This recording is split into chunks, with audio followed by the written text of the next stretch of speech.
unmute the mic for the first time ever. Hello, everyone. I unmute the mic when starting a stream. Usually I start, and last week I streamed and I started the stream talking for maybe 90 seconds about how amazingly this is the first time I ever started a stream without a problem, and I was muted the entire time. Excellent. Yeah. Well, I'm alive, so that's what's up. I've been gone for like, I don't know, a couple months from YouTube, I think, at this point. So, hello, what's up? I moved to Georgia, so now I'm in Georgia, and tonight we're here for a stream. And I moved here to be closer to my best friend in the whole wide world. We hang out, we give each other little kisses, we play, we do all sorts of stuff. Yeah, I'm like... And it's Cora Bean right there. For the first time, she's not like right next to you with the toy in her mouth. And also Ben lives here, so that's good too. And I provide access to Cora, so... Yeah, he's my dealer. Yeah. Need to hit a Cora now and again. So yeah, I guess we'll give everyone a moment to get here, but we're going to play with Rumble tonight. It's UVI's new standalone synthesizer. It's their first standalone synth since Falcon, and Falcon came out 1970. Yeah, like Nixon. forever ago at this point. Ben was about 40 years old when it released. Yeah. And yeah, I remember not paying attention because like the whole Nixon crisis was going on at the time. I had just gotten back from Vietnam. Yeah. And I was just not into synths. Yeah, you know, you get tired of synths when you come back from NAMM. Yeah. Like 5 people in the world will get that joke. But yeah, so we're playing with that. I did a whole bunch of sound design for Rumble. I had even more presets I was going to have in the library, but then I had to move. So I think I ended up with like 40 or 50 presets in it. I don't totally remember. So this has been the last like 2.5 months of my life was making presets for this. And Ben has not played with it whatsoever, really? Or you kind of like opened it and made sure it worked? Yeah, I opened it, made sure it worked. It opens in like 3 seconds, which is pretty good these days. That's something I bitch about a lot. Like whenever I test a plugin on my little streaming channel, that's like I bitch about those things all the time because I'm always thinking about usability. Like, will I open this in a session? Like, because synths like this. Well, it's Contact for me. Like Contact takes a year to open. Right, it drives me insane. Yeah, like a lot of honestly decent samplers, like the only sampling one that doesn't take forever to open. Yeah. But yeah, with things like this where I'm just like, can it beat Surge? Yeah. in its loading time? Because all I need is like a little synth. I don't need anything too crazy. But maybe I should actually show everybody what it looks like. This is Rumble. Yeah. Some Arturia ones take a really long time. Yeah, they're like the hybrid ones. I've noticed the augmented. Yeah. Those ones for me they didn't used to, but they do take a minute now. So yeah, this is what we're playing with. Why is Gary in the background while these random guys are up front? That's actually a very good question. Gary, would you like to play with Rumble? Come here, buddy. Gary? Come here. Gariford. He's like, yes, sir. Come here. Introduce yourself. Come on here. He's like, he's so come here. Oh, so little guy. He's so apprehensive. Let's go back to... man, Gary. That's Gary. Gary turned 2 yesterday. So, happy birthday to you. I wonder if, you know what we could, honestly, Gary, when you pick him up against his will, when you put him in air jail, he makes these little noises. Can you make one for everybody? Oh, boy, Gary. Oh, my goodness, Gary. Yeah, he goes... Yeah, I should have put a bunch of reverb on that. Yeah. Well, actually, we can sample Gary into Rumble. You can load user samples into Rumble. Nice. So that's fun. What can you do with the user samples? You just got $25. Or Gary just got $25. That's like one of your deer antler bones. Whoa, Gary. All right. Andy hit the first note. Excellent. So yeah, I figured I would just kind of hang out with Ben in this stream and show him around Rumble, because I've had a lot of screen time with this, and frankly, I'm sick of thinking about it. So I figured it'd be fun to watch someone else do cool things with it. Because I'm about at my limit of making patches in Rumble at this point. Anyways, so Rumble is a multi-band based synthesizer. That's the whole concept. It can also be polyphonic, but it was designed for basses and stuff. Sound designers, there was myself, Virtual Riot, Snakes of Russia, and I I don't remember who else. I remember who they talked to, but I don't remember who ended up being in it. But like a very, very elite team of sound designers, I think, myself included. And it was a good time. So maybe Ben can... Was Richard Devine involved? I don't know. He's in everything. Yeah. Everything has Richard Devine presets. I think it's just like he's in like the Juice source code or something. Yeah, pretty much. Like you legally can't distribute a VST without Richard Devine making like 5 presets. Yeah. Oh, John. John makes beats. What up, John? How's it going? Oh, there he is. Hey. Everybody. I'm so bad at reading chats. So bad. Usually I don't have it that tiny. Usually I have the chablet. I have a whole tablet dedicated just to chat. There we go. Two old men figure out how to use YouTube live streaming this stream. Yeah. Cool. There we go. Anyways, so we're gonna play with Rumble. I don't know if you want to like try some factory presets. Yeah, I mean, I'll do what I usually do, where I just like fuck about and. Like... So you have 2 preset ways of going about it. And so this just divides or sync, I guess, yeah. Right. So that's only applying to the middle band right now, though, because you have character selected. So the body, the character, and the air, low, middle, high, respectively, those all have independent oscillators, and all of these options are separate for like the oscillator in each. And you can expand it. And that if you expand it there, that just covers the whole bandwidth with a single oscillator. That's kind of crazy. Okay, I didn't realize that when opening it and just making sure that it works. So like you could literally just make this band tiny and... And you can modulate the band split points. Ooh.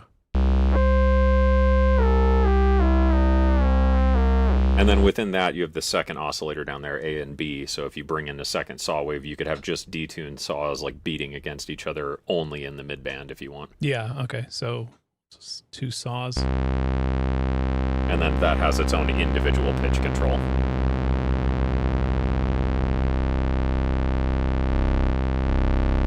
And all that's modulatable.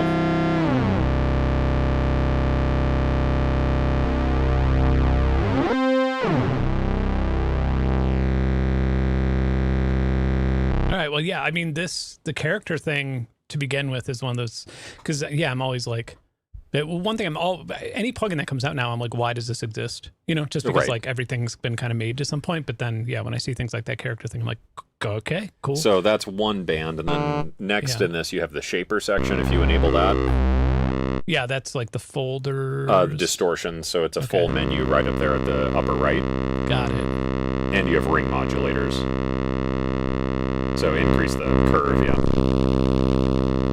And then this amplitude modulation, AM1 and 2 down there, if you maximize the band. Yeah.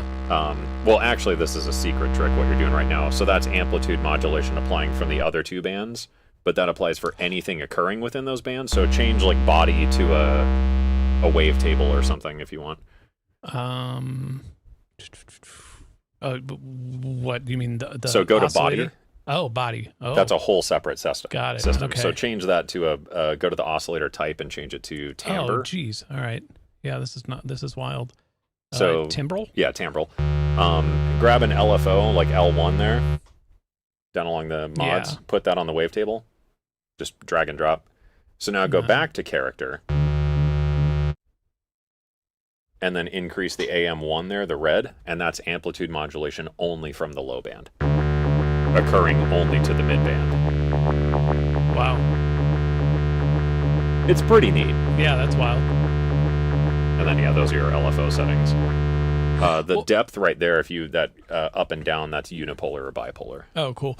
Yeah, I remember you telling me about this like months ago, and usually in our friend group, we don't ever talk about plugins. No, because most of them suck. Well, yeah, I mean, it's also just like we already know, and like we're exposed to like the ads all the time, and so. But yeah, it's like I think I was just like, I think initially I thought it was like a UVI workstation thing, and I was like, oh, cool. But yeah, this is definitely a whole new world. What? And then that unison is also per band, which is kind of fun. So if you go to body now. Yeah. It has its own dedicated unison controls. Oh, wow. That's pretty... And then you have spread is the stereo spread, so that's also per band. And then air is just like... Top end frequencies. Top end, okay.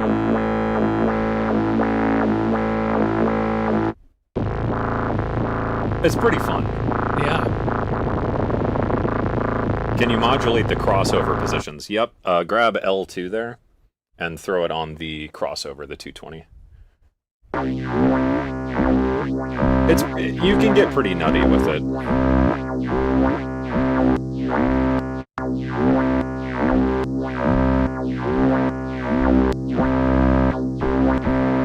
And then if you want weirder LFO shapes, the LFO mixer blends all 4 LFOs into its own output. So it's like waveform. a little maths. Mm-hmm.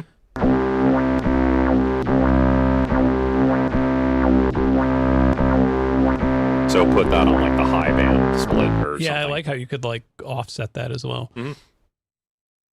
Yeah, that's clever. I'm always kind of amazed that things like that don't exist in general. So you can also modulate the modulators. So then if you wanted like LFO4 could also modulate the scale of the LFO mixer or something.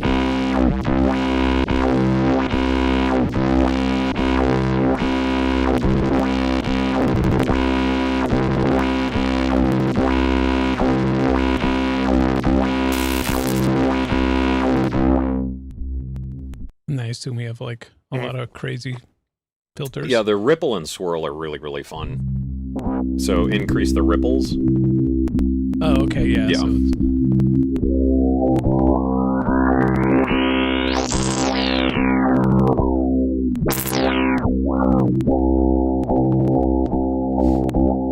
So every band gets its own shaper, and then the effects are also per band.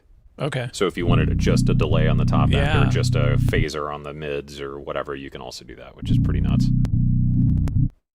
And there's also multiple types of reverb in it even. So instead, reverb here is algorithmic, so you can also change out the reverb type.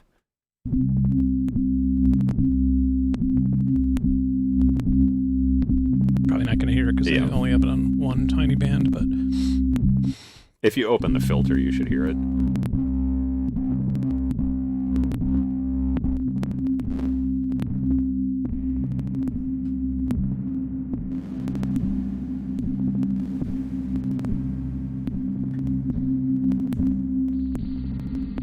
The spring is actually pretty solid. I was surprised by that one. Spring reverbs are really hard to do.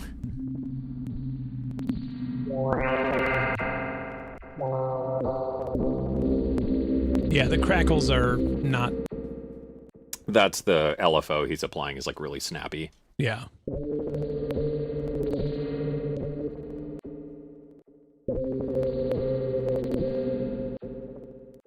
And then you have 16 macros on the top, so that's page 1, and then you see that second little dot there is the second page of macros, so those are all assignable to whatever. And then you've got like key track, mod wheel, and velocity modulators. The other ones there, so those MS1 and MS2, those are multi-segment envelope generators, so you can do custom waveforms. They can also be converted into envelopes by just disabling looping. The R1, R2, and R3 are the randoms. Yeah, and then analog drift is its own like dedicated modulator, so you can apply that to like fine tuning or the filter or whatever. Right. Well, that's fun.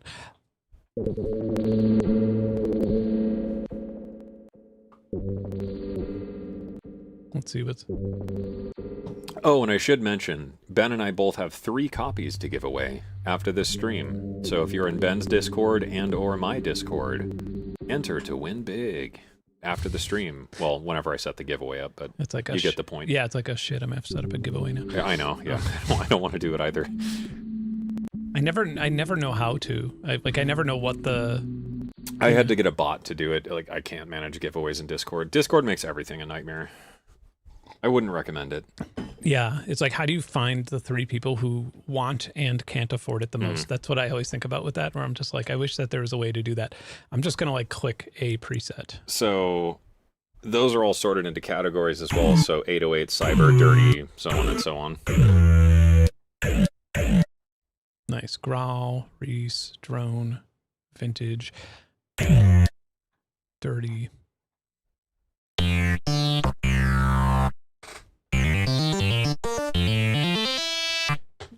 I do wonder if it's kind of funny, like my first thought, just because I've been listening to a lot of garage lately, I was like, oh, this seems like a good garage plugin.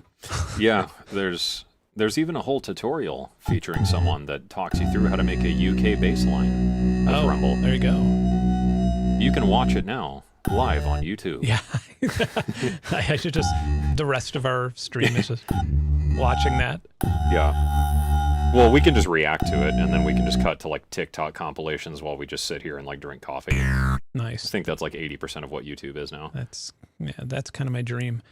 I don't get mad at videos that have like a lot of views, but I get mad at videos that have a lot of views that have zero effort. Yeah. Where it's literally just somebody, especially in like the stuff that I get recommended in relation to my channel, where it's like political stuff, and just somebody being like, Trump fucking blah, blah, blah. And like, there's nothing on screen. It's 5 minutes long. I saw one yesterday. Views. I'm just like, oh. It was some person who's like, homesteading was like the, homestead with whatever my name was. And the video was just the person going, listen to this UPS worker, and then it just cuts to like, and it's like 40 minutes long. That's all they said was like, listen to this UPS worker of how everything's going to change, and then it's 40 minutes of TikToks. Yeah. I usually like, cool. get my macroeconomic advice from UPS workers. So every factory preset has the first 8 macros assigned. I was about to ask, like, with the second 8. So those are like user macros you can assign. Right, but I was about to ask. I was like, did they make you? Yeah, at first I was like, did they make you do 16? That would suck. No, it was 8, which was still a lot, but not bad. Yeah. That's the part I always forget about whenever I've done preset jobs. Where I'm like, god damn, I gotta make the macro things. Well, macros, mod wheel, and velocity. Yeah. So like it's a lot. What's your poison this evening? We're both drinking coffee. I don't know what kind of coffee it is though. Something from a coffee subscription. Ooh, yeah, I mean, nice. Yeah, these sound nice. That's not one of mine, but good job, whoever that was. I like that one. It's a good noise. Do they have no, they don't have any names attached. They should if they're paying you Virtual Riot to make them. One would think, but here we are, streaming like good boys.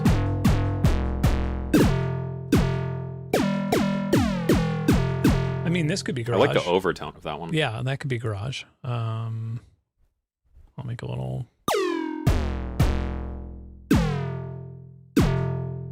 Get a metronome.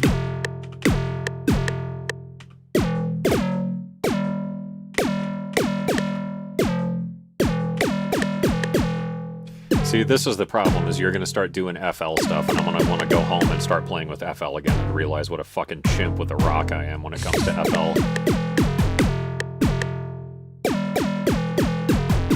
Sounds like something in Forza. Yeah. When I'm driving my I Love Goth Girls car. Ooh, yeah. Whoa.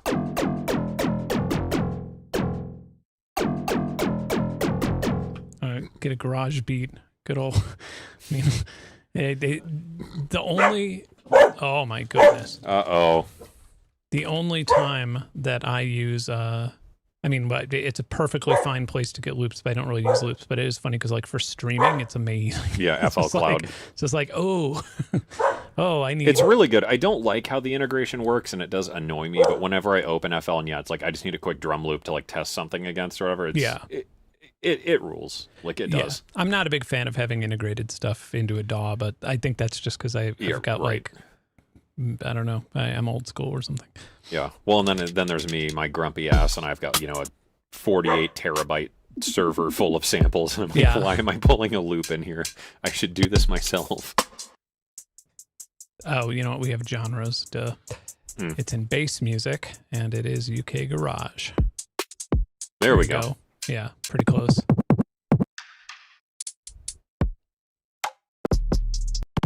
I hate those bamboo snares, the things. Yeah. I did so many of those for like splice packs and stuff back in the day. It drove me insane. That's future garage, not UK garage. Yeah, that's okay. That's a good one.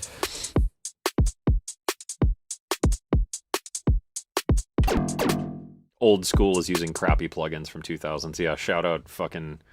Oh, what is that old red synthesizer? I can see it right now. Ah, man, it's like an old 32-bit synth that was like Soviet VST. I don't know. Yeah. That old red synth. How many presets are in Rumble? I don't remember the final count. I had to finish the video up before I moved, but it should be like, I don't know. I'm sure it says on the UVI website. Maybe I just don't talk out of my ass here. I'm sure it's like several hundred, if not more.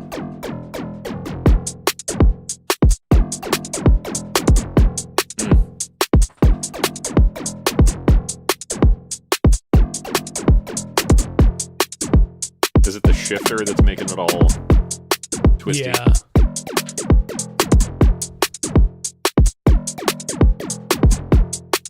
Shorten this up.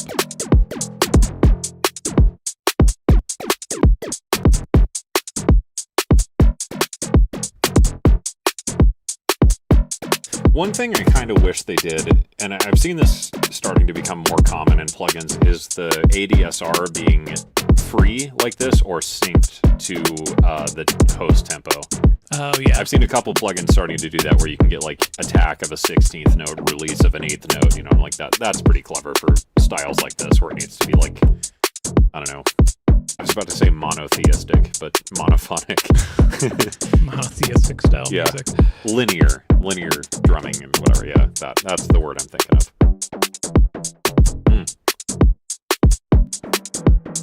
Synth 1. I'm pretty sure that's it. Echo Rain. Yeah, thank you. I'm like 90% sure that's the one. That's cool. Christian garage. Sir, this is my Christian UK garage server. Venus Theory, what's your DAW of choice? I'm a Reaper guy.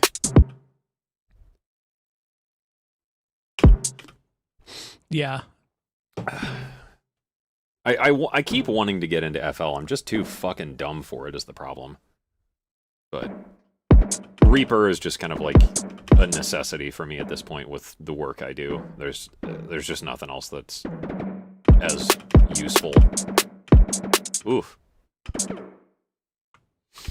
Thoughts on the new Boards of Canada album? Did you like it? I didn't like it. I've not listened to it yet. Okay. Believe it or not. Yeah.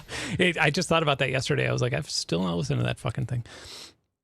Yeah, wasn't my cup of tea. I honestly couldn't tell you why. I gave it 3 or 4 tracks and just kind of, I don't know. But maybe it's a grower, not a shower. You know, like my wife says. So Yeah. I don't know. I'll give it another like deeper listen at some point. Ideally, when my new studio is done. So maybe that'll be the first thing I do. Oof. Oh, this is connected to pitch. That's why. That was kind of cool though for a second. I'm also a little confused on what's happening with the reverb. Right click it. Oh, there we go. Macro 6. Right click.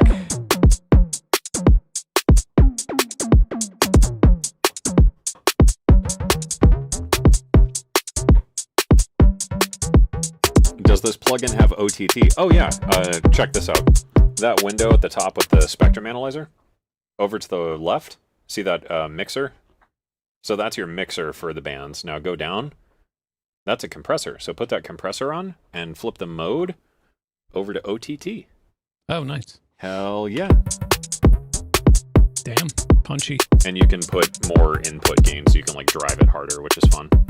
I really like the opto compressor and just like fucking slamming it. And then just like crank the input a couple dB. To the left of it.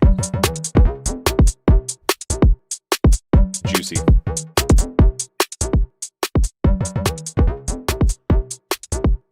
Why did I move from my attic studio? Well, I explained at the beginning of the stream. My best friend in the whole world lives here. We give each other little pats and we play and exchange little kisses and whatever. And her name is Cora, and she's in the other room. And also Benn lives here. And also, if I was going to live in that neighborhood any longer, I was going to fucking murder somebody. And if you didn't know me and had access to Cora, that'd be very weird and you'd probably have some problems. Yeah. Nobody touches my girl without knowing me. But I feel like just everybody I know is in Atlanta at this point. Yeah. I don't know why. So I was like, fuck it, I'll just move there. Yeah, Atlanta's popping off. And then I always had to fly out of the Atlanta airport because the Nashville airport's a nightmare. And then, game studios and stuff have like offices around here. So it's just, I don't know, logistically better. And got a beautiful house. I'm very, very excited for it. My wife loves it. She's been thrilled. She got a second bookcase finally in her office. So she's, I'm sure, going to go buy 1 million books to fill that second bookcase. And then, I think the only downside to my house right now is this goddamn laundry situation, but I'm not even going to get into that on the stream or I'm going to fucking murder someone. But my older dog, Callie, I'm sure many of you know, the little Chihuahua Beagle mix, there's a lot of stairs in this house, and she's not a fan. She's 10 years old now, so she's getting a little pissy about that. But now she's learned if she sits at the stairs to go down to my studio or sits at the stairs to go up to go to bed, she'll just sit there and cry and then start limping. So, it's her world. We're just living in it. Did you ever get her paw looked at? Mm-hmm. Her dew claw, like under the claw on like the pad there, it's just all red and gnarly. So they put her on something, but now it's given her diarrhea. So it's been great. It's been great. This week has been my week. I'll tell you what. Yeah, gotta love a dog with diarrhea. Yeah, it's great. Fucking Gary, man, when he has diarrhea, it's not fun with his hair, like, because he's so, I mean, it's only happened like once, but it was like, oh dude, this is like a nightmare. Yeah, I'm sure. Yeah, Ollie has hot girl tummy issues, so when we had him when he was a puppy, just diarrhea all the time, and like I literally had to wipe my dog's butt, and I was like, Ollie, we can't keep doing this, man. we got to find you a diet that's gonna work, pal. What's a hot girl tummy issue? Oh, hot girl tummy issues. Is that like a meme that I don't know about? Yeah. Well, on the internet, like attractive women always have tummy issues. It's what you would call it, like a because this is on your channel. Reference. Because this is on your channel, I'm like not saying the normal jokes I would be saying. like I was like, gosh, I don't know the limits here. Yeah, do we just get George Carlin's 7 dirty words out of the way, or what? Do we just rip into it? I don't know. It's not my channel, so it's gotta be respectful of the rules. There's no rules here. My channel sucks. No one gives a fuck. We do what we want. Oh yeah, and then the other thing is the EQ, that third area. So that's a fully 4-band parametric EQ. All the filter types are selectable, and then you can modulate the EQ as well. That actually sounds good. Like that. Yeah. Just weird enough. Put like 5 or 6 more OTTs on that. We're good. Yeah.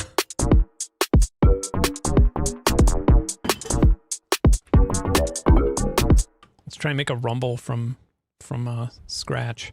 I do love that there's a new preset. That's my favorite thing in any synth is literally just like, yes, yeah. Thank you. Just let me do it. Thanks. Wonderful. Oh yeah, let's go through some of these really fast. I need to. So you can just expand that character band to hear it better. Yeah.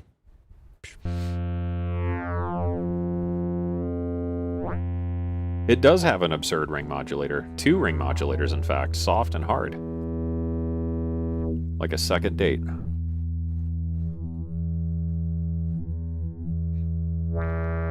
Like the types of ice cream. Yeah. Still censored.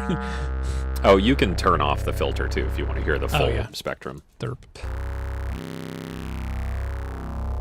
It took me about 2 days of making presets before I realized why there was no high end in Rumble. And I was like, oh, it's because I'm a fucking idiot. Yeah. Got it. Yeah, the filter is automatically enabled.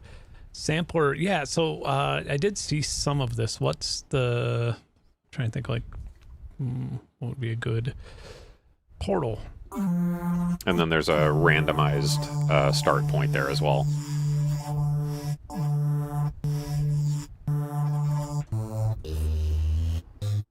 And then, okay, yeah, so if you wanted to, like, have this on...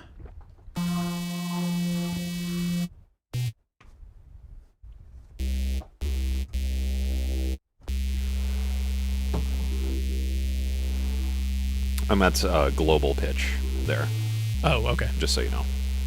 And then individual pitch is down along the bottom there. That makes sense. Getting my curls in today, though.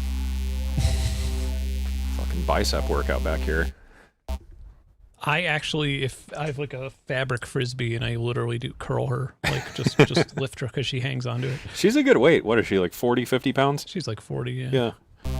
You're a good little arm workout, Cora. That's why we keep you around. I still don't know what Morpho is. Like, maybe it's based on the Morpho? Or Mofo?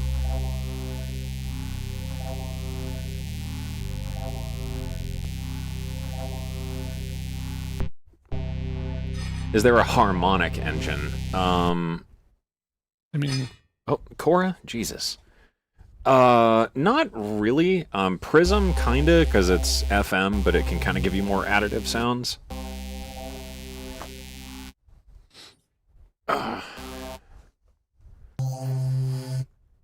Ripping my arm out of the socket here, Cora. Alright. Good play. Find somewhere to be. Oh yeah, and that is the blend between the two FM oscillators.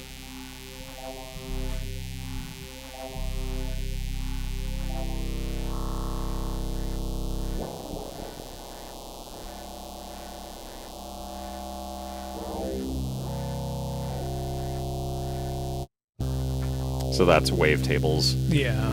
And then the phase distortion is similar to Serum or Vital. There's different phase distortion modes.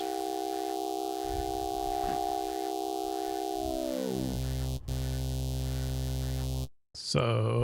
This stream is giving dad vibes. Damn right. Man, I mean, as long as your viewers are calling me daddy, I'm fine with that. Oh, Absolutely. It's my comeback. If I wanted to come back, I'd talk to your mom.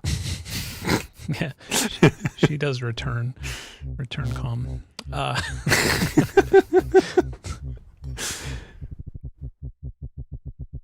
And then, yeah, the waveform offsets, so phase, shape, symmetry, and pulse width. All right.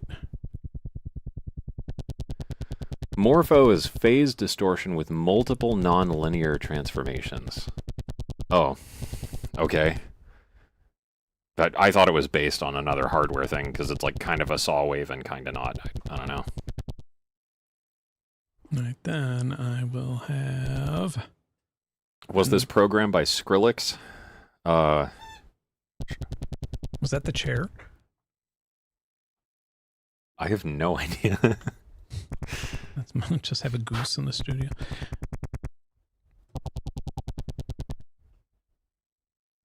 Interesting. Let's see how far we could push this.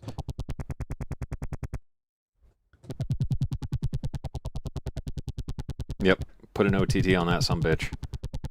Oh, and also dual filters in case you hadn't noticed. So routing down there. Oh, okay. So right now it's in single, and then if you click it, serial, and then parallel. So the parallel one also gives you the blend control, which obviously you can modulate as well. Well, that's good. Create something filthy, gnarly that will shake the hairs off your ass crack. Well, when Ben is done making a preset, I'll tell you some of my favorite ones I made that are filthy and hairy and dirty. 6 filters. Yep, 6 filters, and then the variable here also has additional subtypes. So Ben is using low pass 4 right now, but there's also like band pass, notch, all that good stuff. And then there is also a, I don't know, do you use disperser from Kilohertz? No. Okay. There is also a disperser style effect as well on this for like stacked all pass filters to get that like squishy, wet bass, you know, that the kids are all about. Fucking diarrhea bass. Would the Moog Marinara VST... Oh, Mariana. For fuck's sake. Yeah, I'm like, is that the Moog Marinara? God, I'm fucking blind. Would the Moog Mariana be good for this, or Trillion or Modo be better? I don't know what the Mariana is. Is that based off like the Taurus or something? I don't know. Trillion, I used Trillion forever ago. It doesn't really do the same things as this. Modo, is that the IK Multimedia bass? If I'm thinking correctly. If it is, I think that's just like an electric bass simulator. So that would be just like totally completely different. Like, the closest thing to this that I can think of would be phase plant, and you would need to use kilohertz multipass within that as well to do all the band splitting stuff, but I don't think there's an amplitude modulator within phase plant, though, because you can intermodulate oscillators but not bands. Maybe you can do that with the ring modulator, but then that's ring modulation and not AM. Yeah, phase plant is about the only thing I can think that could do this. Other than, like, if you, probably within VCV Rack, you could do similar stuff. Someone else had a question, but I think I missed it. Sorry. Does it have an effects sequencer? It does not. But you do have per band effects, and then those can be modulated. Oh, also, Ben, in case you didn't notice, in the effects section, there's also feedback. So, like, yoink the feedback super high on that, and then increase the tail. Give that a try. Oh, wow. Yeah. Per band, by the way. Oh, crazy. Okay. Moog Mariana is a bass-related VST. I have no idea what that does. Why don't I look it up while Ben makes a noise?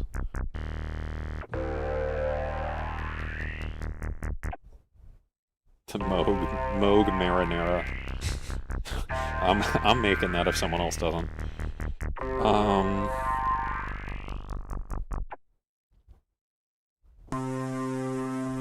Oh, maybe that's based on... It's only 2 oscillators. Maybe that's based on, like, a... Is it supposed to be like a Model D or something? I don't know. I mean, it's got LFOs. I mean, I think this is more like virtual analog style basses. I don't think it's going to do what Rumble does. Like, you're not going to get the wavetables or the FM or anything. You do have the dual filters and a sub filter, and that's kind of cool. I don't know what that's about. Yeah. So like I said, I think phase plant and like a modular plugin are about the only things that's going to do what Rumble does.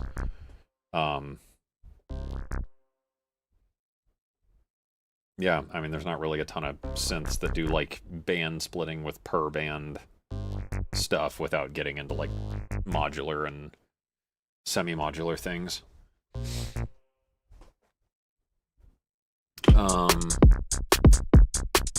This looks similar to Massive X. I used Massive X for like 5 minutes and I didn't like it at all, so I don't know. No comment there. Is this included in Falcon or is it new? This is brand new and it's standalone, so it's not part of Falcon, it's not part of Workstation, it's its own standalone plugin. Can you imagine if this was in Falcon, how unusable? Oh yeah. Oh, the interface would be a nightmare. Yeah. Is there a matrix like in Serum? Yes. So you can either right click on something to see the modulation, like if Ben right clicks the cutoff of the filter or something, you can see that there, or within the left or right side of all the modulators there's a matrix icon, and that shows you the entire matrix of everything. Is it CPU intensive? I don't know. Like, I built a bunch of presets on it, but I have it's using 11%. Okay, I have an of my session, not of my CPU. I have an i9 something or other, and like it, you know, not really much touches that. I made some presets on my laptop though. It's Ben's hand-me-down laptop. That was an i7 something or other, and like it handled it just fine.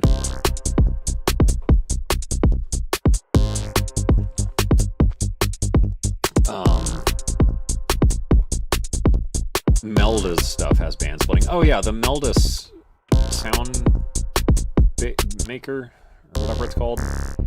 Maybe in the Melda sound, because that's like a whole synth ecosystem. Maybe you can build similar stuff. I haven't tried it. Similar to Pigments. Yes and no. Like a lot of the core functions Pigments does. Pigments doesn't have the like per band controls, and like you can do some band splitting stuff in Pigments, but it's like that's going to eat up your filters to even do that. Yeah. So like you know, you wouldn't get this, but like you could like kind of sorta. Yeah, I would consider this one of the more powerful band splitting things that I've ever. Yeah, like I said, phase plant is the only thing I can think of where it's like I could build most of this in phase plant, but it's going to be like 90% of what this can do, and then the other 10% is just like phase plant doesn't do that. What do we got here? Vocals? I guess so. All right, bring it. My for some reason, I have some setting where like whenever I load loops, it loads them like it loads them 2/3 of the timing that it should be. I don't know. Huh.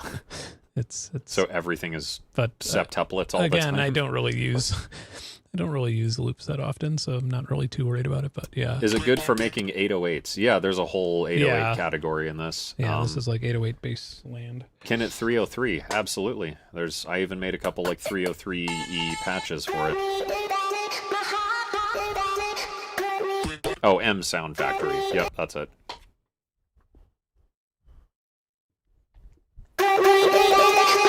Melda has something new coming out, some new big thing that I don't know if it's been announced, so I'm not going to announce it here. But yeah, how many NDAs could we break on this stream? That would be a fun one. I mean, I'm not like doing anything on it, but I'm aware of it. Envelope follower. I don't think so. Not that I remember.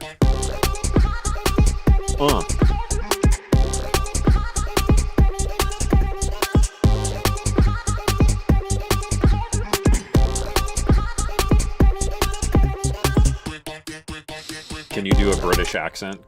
Could you rap over this? Cunt. Yeah. Oi, bruv, cunt. Yeah. I'm in the garage driving my lorry to Chav. the Tesco. What else is British? Chav. I love saying chav like that. Chav, like it's like, oh, there's a chav. Chav is the usual name. Does it vocode? No. Kind of. Rap about fish and chips like a real white boy. Yeah. Fish and chips, come on. I'd be if I was actually making garage at that level, I would be rapping about Cheese Buddy. Cheese Buddy. Like one person who's watching this who knows what Cheese Buddy is, and they probably live in northern UK. Or I'm so cultured. What is the Aero bars? I remember eating those in London. Those were really good. That's a good bass. Like it.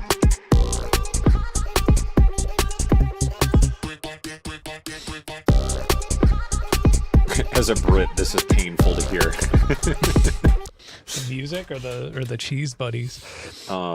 Is there a secret to making deeper bass, the kind of bass that breaks windows? This. I mean, yeah, like EQ and compression are your friend, but also, honestly, phase alignment is incredibly important for basses. Yeah, and then like also really, really honing in your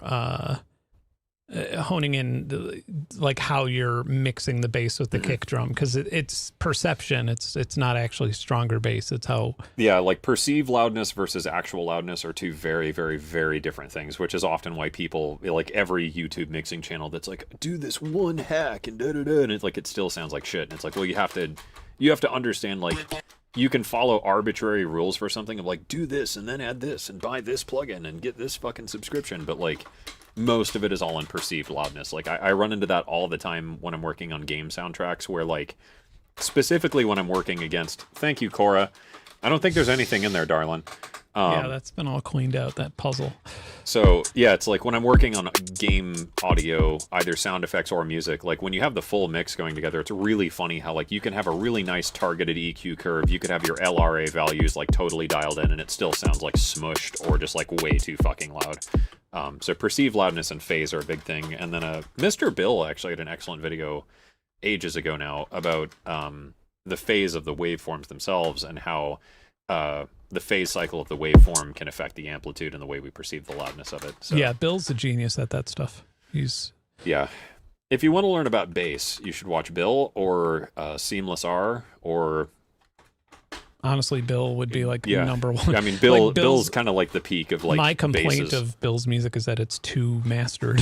It's like, yeah, right. Like it's too good. Like you can't DJ it with something else because it makes everything else sound like trash. But I do have a legendary story of Mr. Bill. Apparently, he visited this very studio and said, "It's okay, it's all right." What did he say? Which one? There's so many Bill stories. Yeah, when he heard your room like the first time, what did he say? He was like, "It's all right." And but in Mr. Bill terms, that is like the highest compliment he can give you is like, "It's all right." Because like even I had a completely dead studio before that, and he was like, "Meh," and he was like, he was kind of not criticizing it, but as politely as Bill can possibly be, he was just like, "Meh." But when he came in here, he was like, oh yeah, it was all right. I was like, oh, that's like literally the best. So if you can see what I'm doing here, I'm like using a frequency splitter. I basically took the drum loop, because it's a loop from the side. I don't have like splits. And then I have also added it to this kick here, this kick channel. And then I'm using frequency splitter in that channel. And then that's going to peak controller. And then in peak controller, we have balance. So it should only be doing that to the splitter. So, I mean, this is like, this is ducking. It's not sidechain compression, it's ducking, but we're doing it manually, which is what sidechain compression is trying to accomplish. So now we could like really blast the bass a lot louder.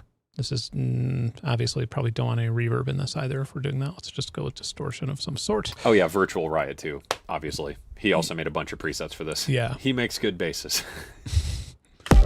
Controversial. Yeah, really hot take on stream here. Virtual Riot's really good at basses. Oh, did you put the phoneme oscillator in? Yeah. That's nice. So like right off the bat now we just have like way louder sounding bass, but dB we're still pretty much around the same. Trying to get rid of that stupid fucking voice. 6, yeah.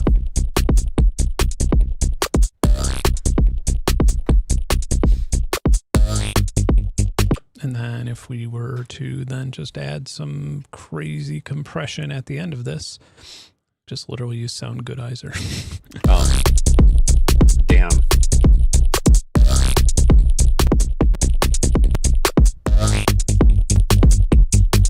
That's good. That tickles my brain funny. Mr. Bill and Seamless R. I don't know if he posts much anymore these days, though. Yeah, I was going to say I haven't heard that name in like 5 years. Dude, he was like such a... Coral, what's up, girl? It was like... She's like...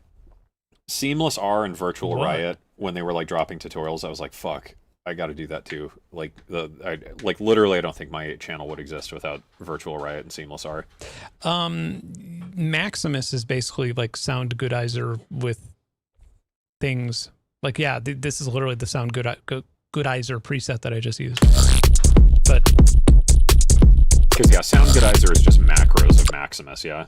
Yeah, I mean, I think they made it first, but then this is just like a way where you could kind of edit everything in it.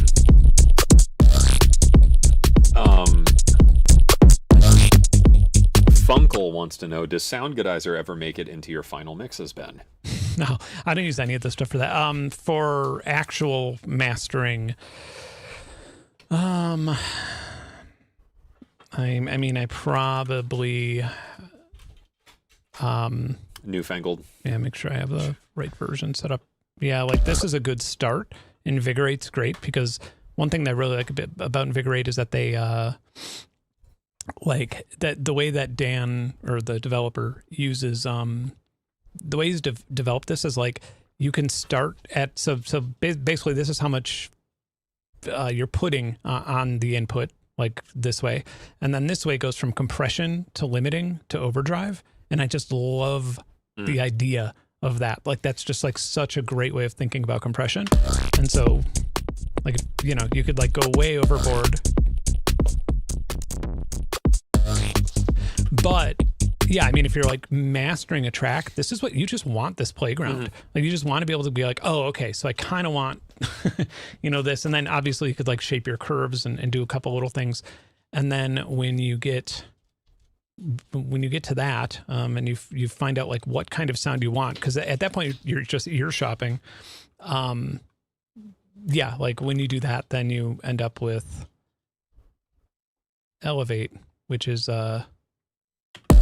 way crazier. Elevate is like ridiculous. Yeah, Elevate's like, I mean, I can't think of it is my like go-to mastering plugin still. I probably need to update it, to be honest, but like, yeah, it's incredible. You could like look at all of your transients.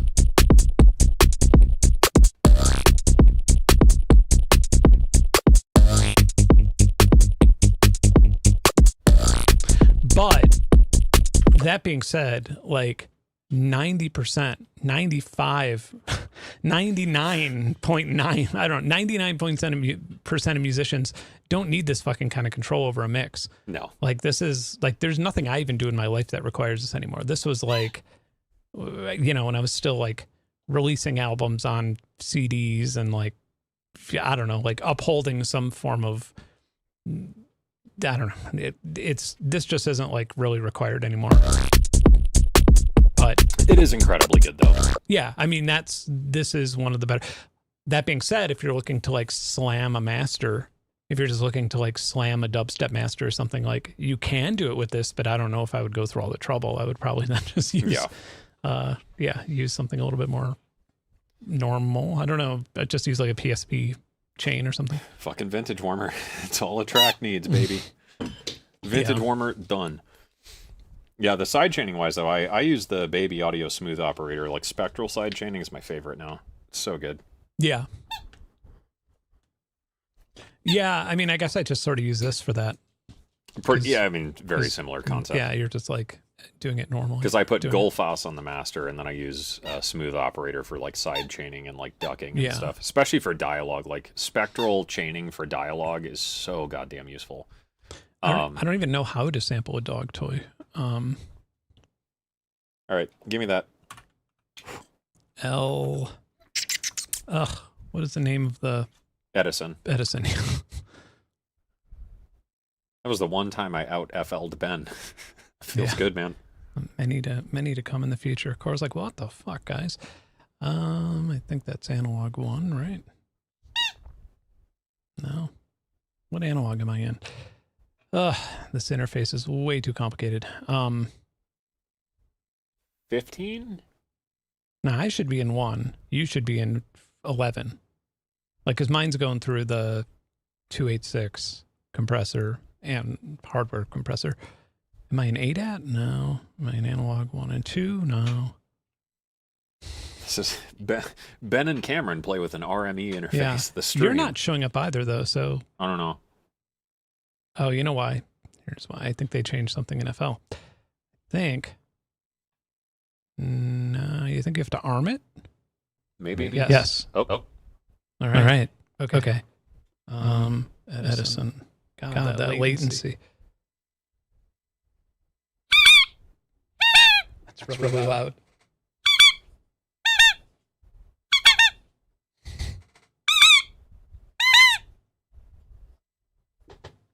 That'll do it.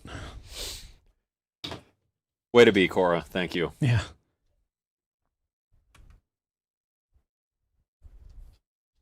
Oh, but now I'm done. Oh. Yeah, I'll turn this off. Okay. That was almost as bad as your speech jammer. Hi, Cora, my love. All right, ready? 1, 2, 3, go. What's that genre of music? Penis music? Is that what I'm thinking of? Where you just make like fucking annoying samples? I don't know. I wouldn't know. Are you not up to date on penis music? I'm not. Yeah. I can't believe you, Ben. I'm very homophobic. I only listen to pussy music, so I'm just that's my. I mean, that sounds right. Like I would, like if you were to make music of annoying samples, I'd be like, yeah, that's penis music. And now Cora's going to just non-stop want to play with this the rest of the stream, so I apologize in advance. You just shoot her. Yeah, shoot her in the head. That'll teach her. All right, so I'm assuming you can drag and drop waves into Rumble.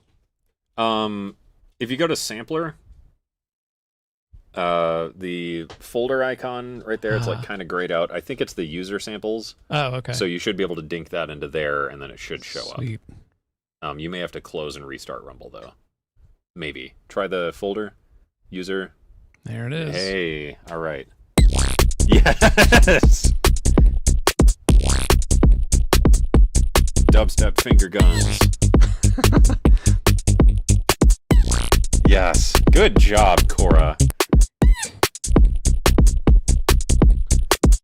Now throw a fuck ton of feedback into the trasher. The feedback amount. Oh, right. Like It'll take a sec. Yes. Yes.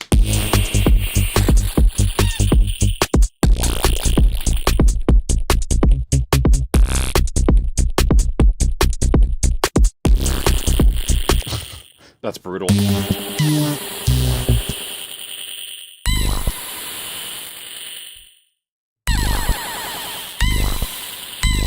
So does feedback just like Feeds it back into whatever's in it. crazy?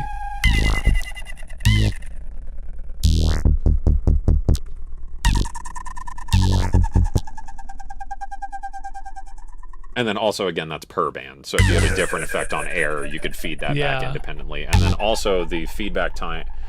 Grab one of the modulators. I think it's all three, but maybe I'm mistaken.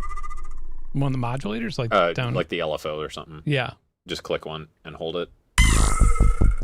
Just click L2 and hold it.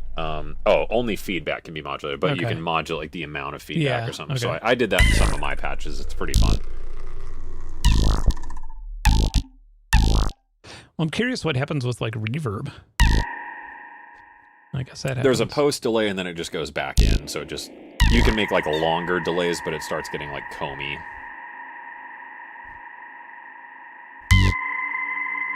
Wow. All right, now expand that band all the way. The character. Just hit the two arrows. And just add a really slow amp envelope so it just fades in nice and slow, and we just have an ambient dog squeak.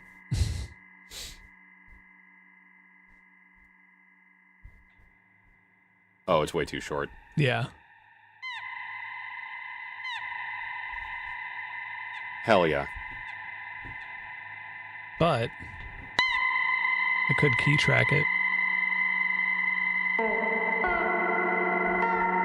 This is the new Venus Theory album. It's just more pretentious fucking noise. Oh, I have random start on, that's why. Oh.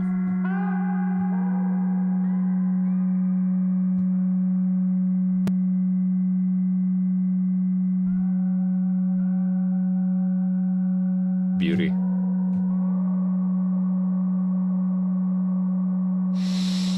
Can you time stretch the sample in the plugin? I don't think you can. I did. That was one of my initial... If you drop the octave, you could. But, I mean, that's just like repitching it, but that would... That's actually not bad.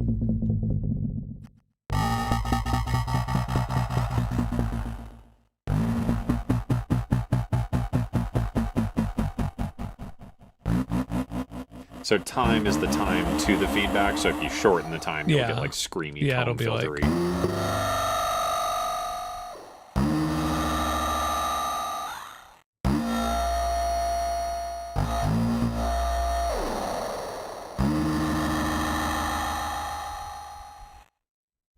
Fun. It's cool. Yeah, that's wild. And then so this is amp cabinet. Smasher is also the dispersion effect. So mix it in 100% or you're going to get weird phase artifacts, and then just drop the feedback down. Yeah, there you can hear it. So that's the stacked all pass. Like, oh, wow, yeah. So that's how you get like really crunchy, crispy basses. Great for 808s.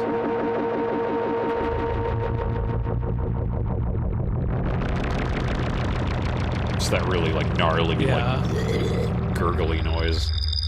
It's a good noise. Not wide enough. Yeah, add some stereo spread and a voice of unison. We'll have dog toy and stereo. I also wonder if you could Jesus, Cora. I suppose you could also just set something up to like, well, I wonder if you could. Okay, yeah, it does kill the feedback. So you could just kind of, one thing you might be able to get away with. What do you want to do? I'm thinking about, well, maybe I'll do it with one of these. Just making a pulse that would essentially kill the feedback back to zero every time you hit it. But I think an envelope, I do have a free envelope. Or MSEG would do it. Okay. I keep dragging this instead of the other one. All right. This is the last one. 3. Yeah, there you go. Well, it's increasing it right now. So Is it? set the feedback to 0. Because envelope 1 is going down. So you want it to go up, and then the envelope will gate it out. No, I think I had it right the first time. Well, no, so put that all the way back up to the right, and then that's what's feeding that envelope 1. So now drop the sustain of envelope 1, and that'll just decay it out. Oh, right. And then you could just increase the decay and then change the decay curve if you wanted something else. Because right now it's like 50 milliseconds or something, so increase the decay.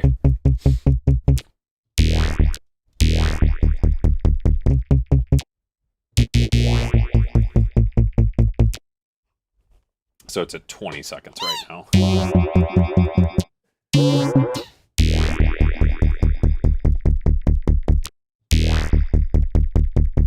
That's nice. Squishy.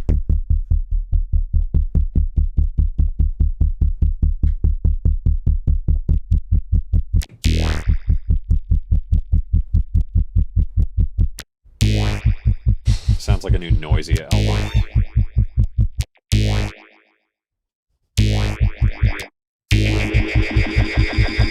Whoa. Yeah, that might be fun to hear. That's gross.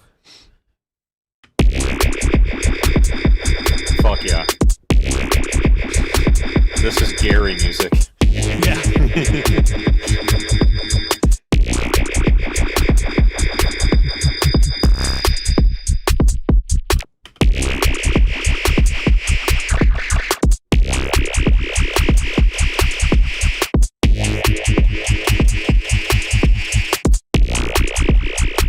So the tail is actually measured in like seconds, but it's a value of 0 to 100. So I believe the tail at 100 is equivalent to like 1 second or 1.5 seconds or something. Yeah, that makes sense. Otherwise, like the feedback would be absolutely obnoxious. Hey, Cora. I know, she's trapped. Is she with the toy? Oh no, it must have thundered out. Oh. Yeah, that's right. Now we turn into Scared Cora. Scared Cora. Oh, yeah. but now Gary plays with the toy. Yeah, now Gary's Got like, it. free toy. Sweet. Sorry. I'm just gonna try and make like a wub bass. Just a boom. If you go to growl and select which one was it? Why are there dog heads next to everything? Spirit Box. That was my growl. Nice. Yeah. She thick.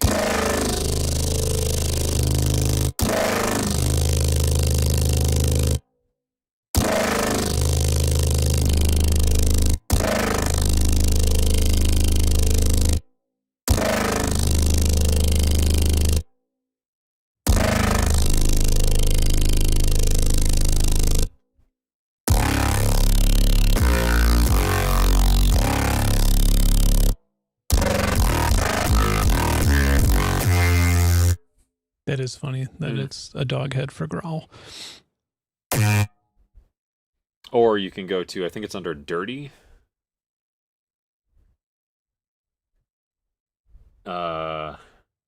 Catacomb.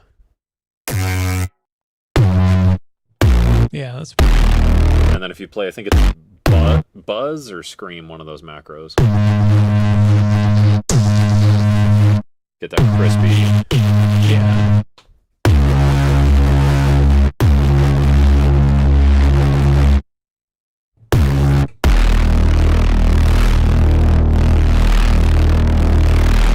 That was a good noise.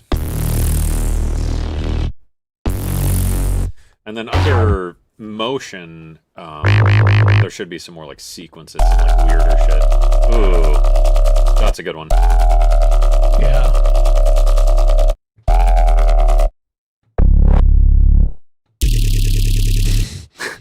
Yo, yo, yo, yo, yo, yo. This has to be Virtual Riot.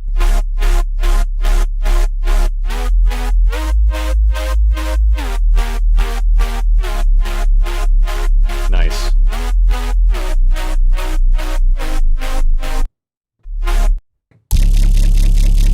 Oh, Yeah.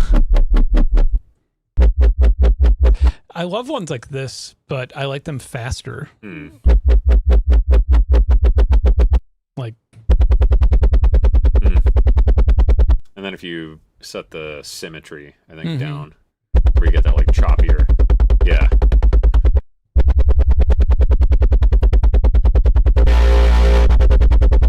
that's actually a great, I'll put an envelope on that.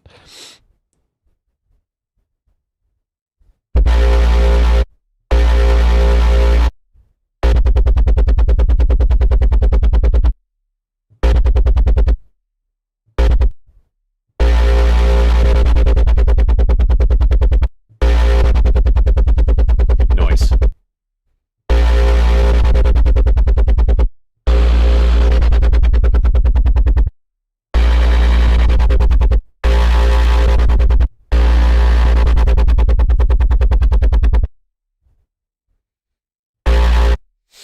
Transformer twerking tightness.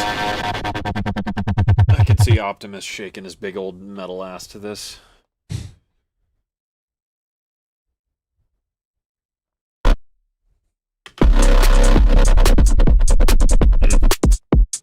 Yeah.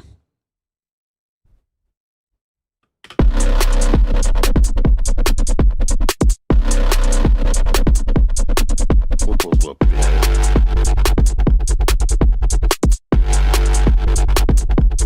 Fish and chips. Tesco. Simon Pegg. Fucking castles. Brexit core. Brexit, yeah. Those are all the British things I know. Sorry.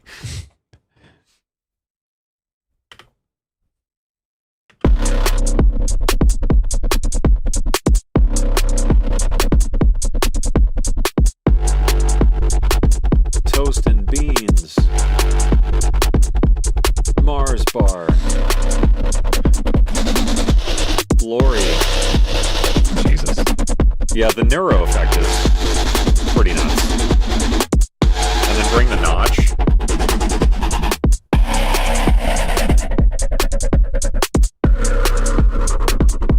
It's pretty cool. It's like phaser notches, low pass or band pass type peaking thing, and then like a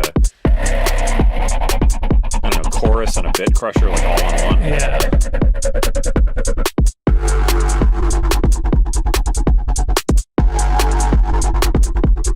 Oh, beans on toast. Sorry, I'm a filthy colonist out here. Nothing wrong with beans on toast. That's one of those things that I tried and I was like, oh. I get it. Yeah, why the fuck have I not been doing that my whole life? Like, not that I don't really toast that often, but yeah, I was like, yeah, this is fine. Like, why was I so averse to this until I tried it? That was the first time I tried like a steak and eggs breakfast, where I was like, who wants steak first thing in the morning? And then I did it, and I was like, oh, I totally get it now. Like this fucking rules.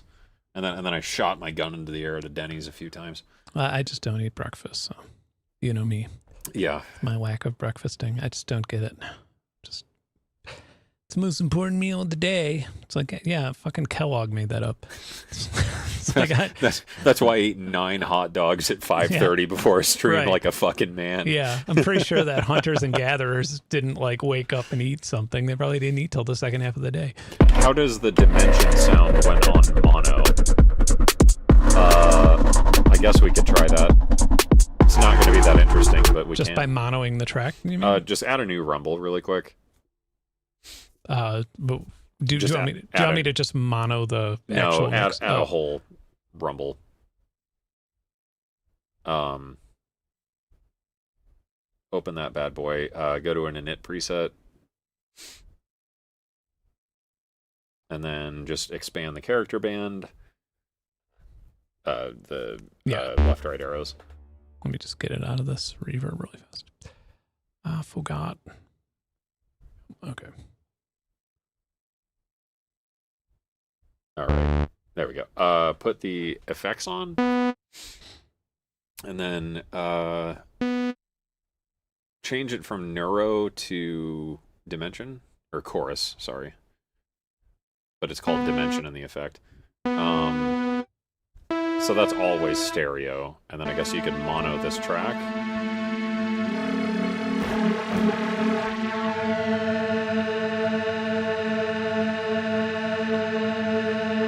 Yeah, I mean, and then switch it to the neuro, I guess, and throw some dimension in. So.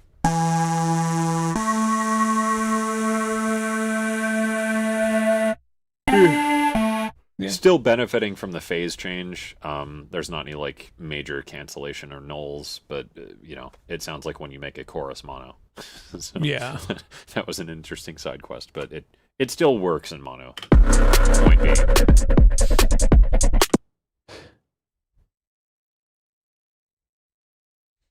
Steak for breakfast? No way. Breakfast is 3 coffees. Yeah, steak and eggs. It's a thing. Not anymore now that beef is $94 a fucking pound, but, you know. I mean, it's like literally on most menus here. Yeah, Denny's, Perkins. Steak breakfast. Yeah, like steak and eggs. Or the, like, country fried chicken, you know, biscuits and gravy or bullshit. What do we have up here? Drift battle. That's a triangle. Boring. Get some sort of thing I can fold up. Oof. That's some really good low end at 0.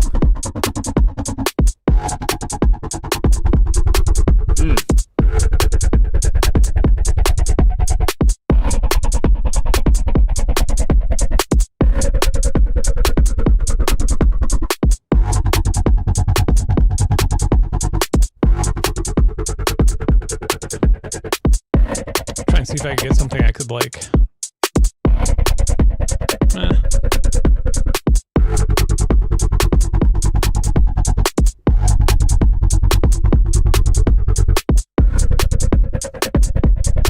That's nice. Yeah.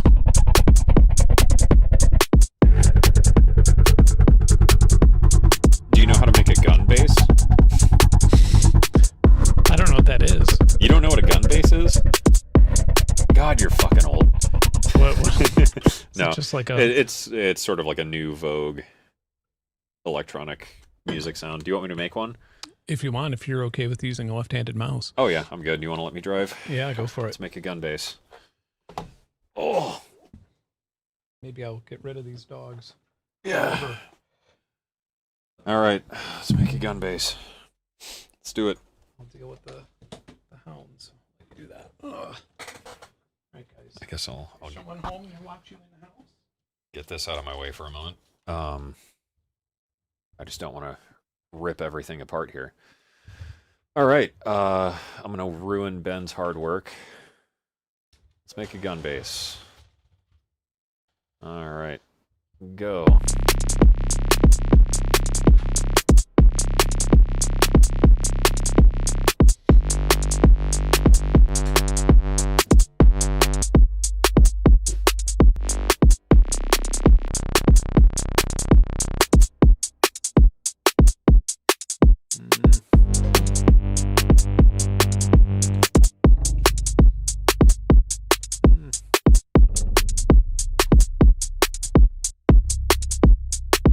Gotta find a better one.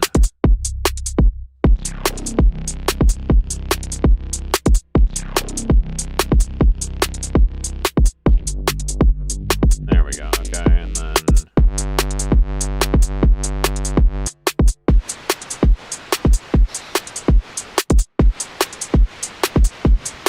sounds like rain bass.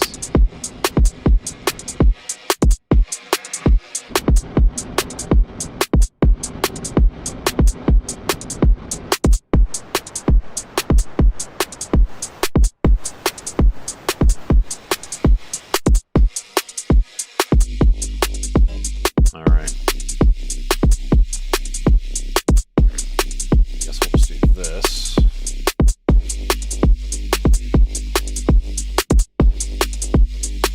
Actually, a little loop.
All right, kind of what I want.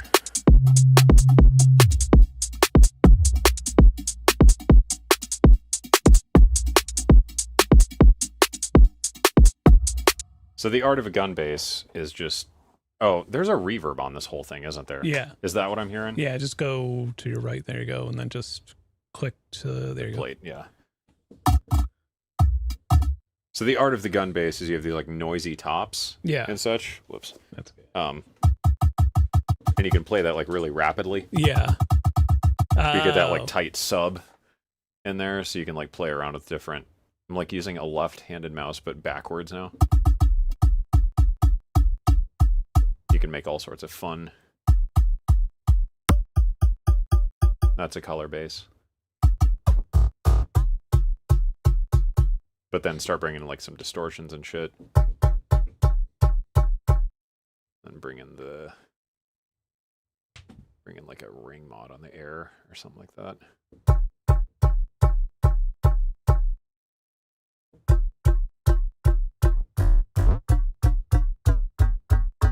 Or just like, you know, dick with the width or...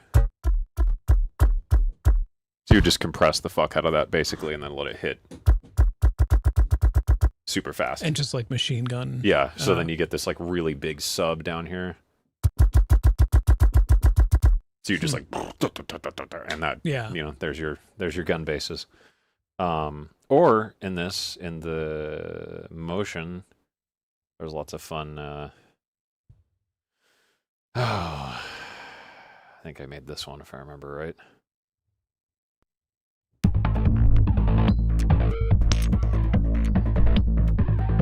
Nice. You can just like open her up.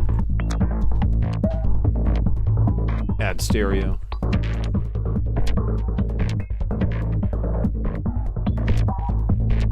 Lots of fun.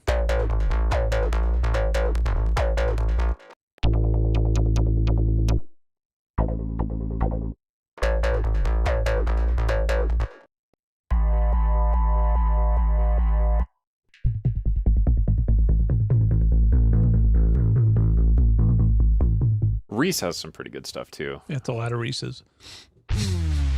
Yeah, it's about as Reese as it gets. I haven't even seen some of these because I had an earlier version.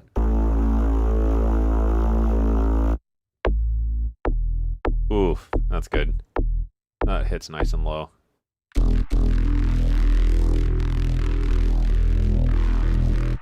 I made this one.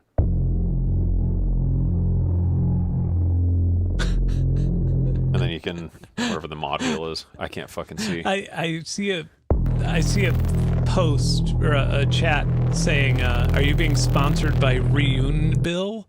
And then I remembered, and then it was funny because I was like, "Where do I know that from?" And it's because that logo, where I somehow thought that it said that too. Like if I just look at it, like Reun Bill, are you being sponsored by Reun Bill? There are no affiliate links in this. Hey, did you link to the product in your? Well, I don't know if he linked or not, but I linked to Rumble. I know that there is no affiliate link in that, so he's not. If you buy it as a result of watching the stream, we get nothing in return from that sale, and we don't care either because nobody has time to keep up that shit. we have better affiliate things. Third-party companies that get bought and sold every 5 fucking minutes, and then email you to talk about a mattress. Yeah. Yeah, and then Cyber, this preset category was like basically empty when I was playing with it, so I don't know what any of these sound like. Oh. That's good. I love that you can see. Yeah, I was going to say, the visuals are really nice on that. That's pretty. Ooh. Oh, that's a good noise.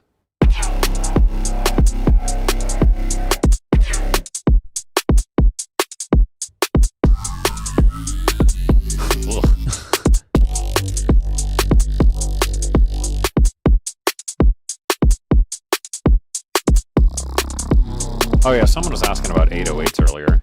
Yeah. Let's see what these are. I want to slow the tempo down by about 50 BPM.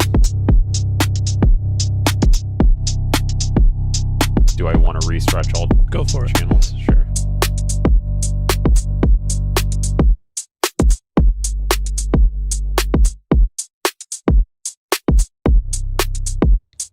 That's good. Just curious, engineer by trade, genuinely love your material. I don't know if you're talking to me or Cameron, but thank you. And no, I mean, my opinion on this, I mean, I got a free registration code just so I could install it on my computer.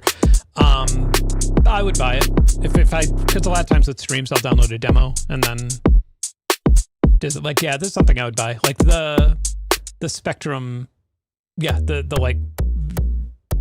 frequency splitting in the middle is really unique. The thing is that if I played with this, my thought process would be, in a week, I'm going to want that frequency splitting in the middle for something, and then I'm not going to be able to fucking find it. I'm going to be like, oh, why didn't I buy that? So, yeah, it's one of those things where it's like, I'm not going to be able to get that functionality out of my head for specific sounds. Ooh. Yeah, crazy. That's good. I know I made a bunch of these.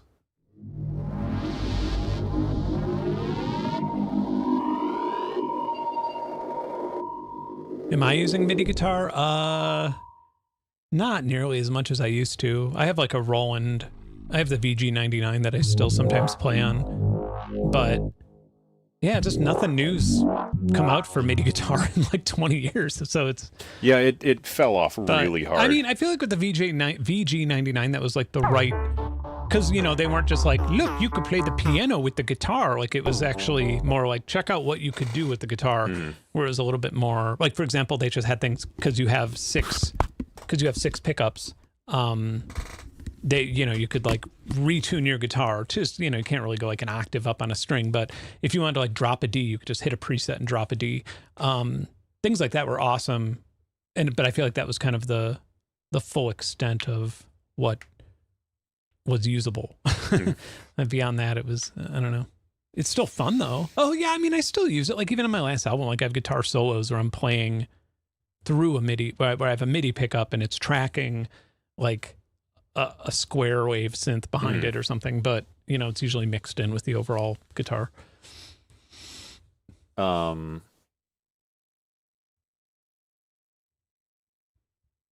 What happens to the overlaps? Did they get the effects? Like note overlaps? So like this is a polyphonic patch. If I make it mono.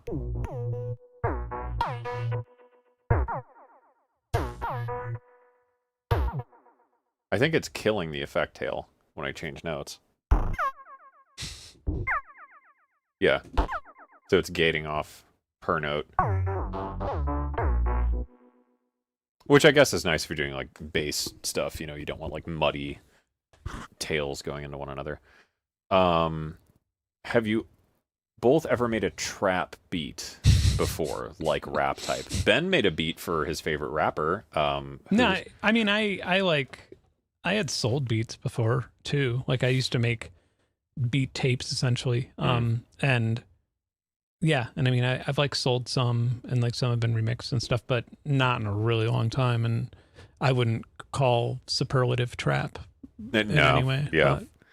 I did a rap album for someone ages ago now, where I made the beats for it, but it also was not trap. It was more, he wanted like 90s, like boom bappy type stuff. So I've made traps, like trap adjacent things before for like sound design, like making loops and stuff, but I've never sat down and like made a trap song. I just don't got that dog in me, I guess. Yeah. I can make like trap noises, but I've never like been compelled to make like a trap beat. Yeah, no, I mean, there's like, it's interesting because if I sit down and try and make something, like if I'm listening to Jay Dilla or something, and then I sit down and try and make a Jay Dilla sound, like it's just frustrating. Like you realize you don't have it, like you don't have whatever X factor was in their brain. I mean, I do that with Machine Drum all the time, where like I listen to his music and like it'll inspire me in some way. You're like, oh, that rules, I'm gonna go do that. Yeah, and then it's like, 15 oh man, that'd be in. cool if you had that sort of thing and you mix this with it, and then you're just like, I am not Travis at all. Like I cannot pull that off. Having trouble importing samples into Rumble. I click go to source, not letting me drag the same in. I'm sure the manual has the specifics. I believe it needs to be wave. Might need to be 24-bit if you have a 32-bit sample. No, I think what I don't know the sample rate matters what the at all. problem is, and I ran in this issue early on when I was testing it, is I was downloading pornography torrents and then trying to load those in as samples. Wasn't working. Oh, They'll fix that, hopefully. yeah, But, yeah. I think so that's stop illegally pirating pornography, and maybe you'll be able to load us on. Make sure you have a license for it, and then it'll load. Yeah, check the manual. I'm sure it has the specifications. Oh, did the stream go down? No. Nope. Okay. Sorry, Alchemy. I don't know. It just has that Vegas internet, you know. Yeah. Also, what up, Alchemy? I still think of those tacos every day. I may be in Vegas in August, Alchemy. That'll be nice and hot. Yeah, in my camper van. Let's see. I may stay at that same dumb hotel just because it was cheap and just because it's like it was not bad. It was like not rate-wise, terribly expensive, and I'll be there for like a week. So that may have been the dumbest hotel I've ever been to. Yeah.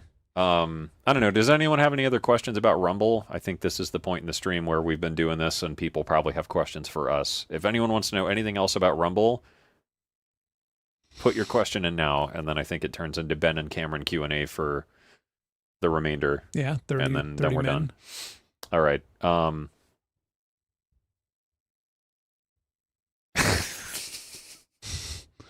Yeah, we got some held comments that are a little off the. Okay, whatever. Yeah, we'll just approve them. My YouTube channel's burning alive anyway. If you click just Ben on the OBS, see where it says just Ben, down. Oh, sorry. There you go. Yeah, there you go. Full screen. Oh, can you bring up the VST browse all parameters? Asshole. Yeah. Change it over. He's Fuck like, go you. back and look at the MIDI CC input. How do you do? It's the settings icon, right? Oh, no. All parameters. Oh man. I actually don't even use that. Click the little down arrow. It might be there. Browse parameters. It should be on the. There you go. Yeah. So CCs, macros, all 16 macros, bypass. I guess just MIDI CCs. Yeah, it looks like it's just the macros. And then a couple other things. Yeah. Okay. Well, I bet you set it up in the plugin though. Like I bet it's like, I don't know. Yeah, because a lot of plugins you like set it up. There's usually some sort of way where that way it's not like that way. If you wanted to do 3 different things, you wouldn't have to go through a menu of 100 different or 600 different parameters. Right. I don't know this, so I'm just speculating. If I designed it, I would do it that way. Okay, so that was that question. To answer that, the Trap Museum field trip buses park like 2 blocks from here. Like you have a bunch of Trap Museum school buses that they have the shittiest, like, it's funny because they didn't even paint them. They just have like these wraps around them, but they're like falling off. So it's just kind of like shower curtains around school buses that say Trap Museum. That rules. Yeah. Pretty mono-ish instrument MPE would be non-existent. Yeah, no MPE support. I don't know if that's planned or not, but I mean, you do have velocity, mod wheel, and then key tracking. So like, you know, you can do some expression that way, but not full MPE. MPE stands for My Pregnant Errand. The parametric. If you have to like go, I have the craving for pickles at 3 a.m. That's an MPE. Yeah. I'll be the parametric EQ only on the Rumble bass channel about the roll off. So yeah, all these are multi-mode filters for the parametric EQ. So you've got, you know, all that. Hopefully that answers your question. Alchemy says, Ben, just stay at my place. When people say when people offer, I appreciate it. When people offer me to stay at their house, I'm always like, you don't understand how fucking insane I am. Like, not like I'm going to be like pissing in your living room. Like, I just like don't sleep. And like, I'm just like a complete maniac. You're always eating Frosted Flakes and bananas. And I always have headphones on and I'm just staring at like something and zoned out and don't listen when people talk. Pirated porn mostly. Yeah. Hot take, VST plugins should have Easter egg parameters that aren't advertised and you have to find them. Check out Kilohertz. They've got some of those. Easter egg parameters. Oh, what has that? Sonic, not Sonic Plant, but the same people who made Phase them. Plant. No, Sonic Plant, or that. Oh, whatever that. Microtonic. Yeah, Microtonic had them. I remember. Can you see all 16 macros at the same time? I don't think so. I think it's designed to be a dual page interface. Yeah, scaling it up doesn't do that either. So it's just 2 pages of 8. All right. Sonic Charge. That's it.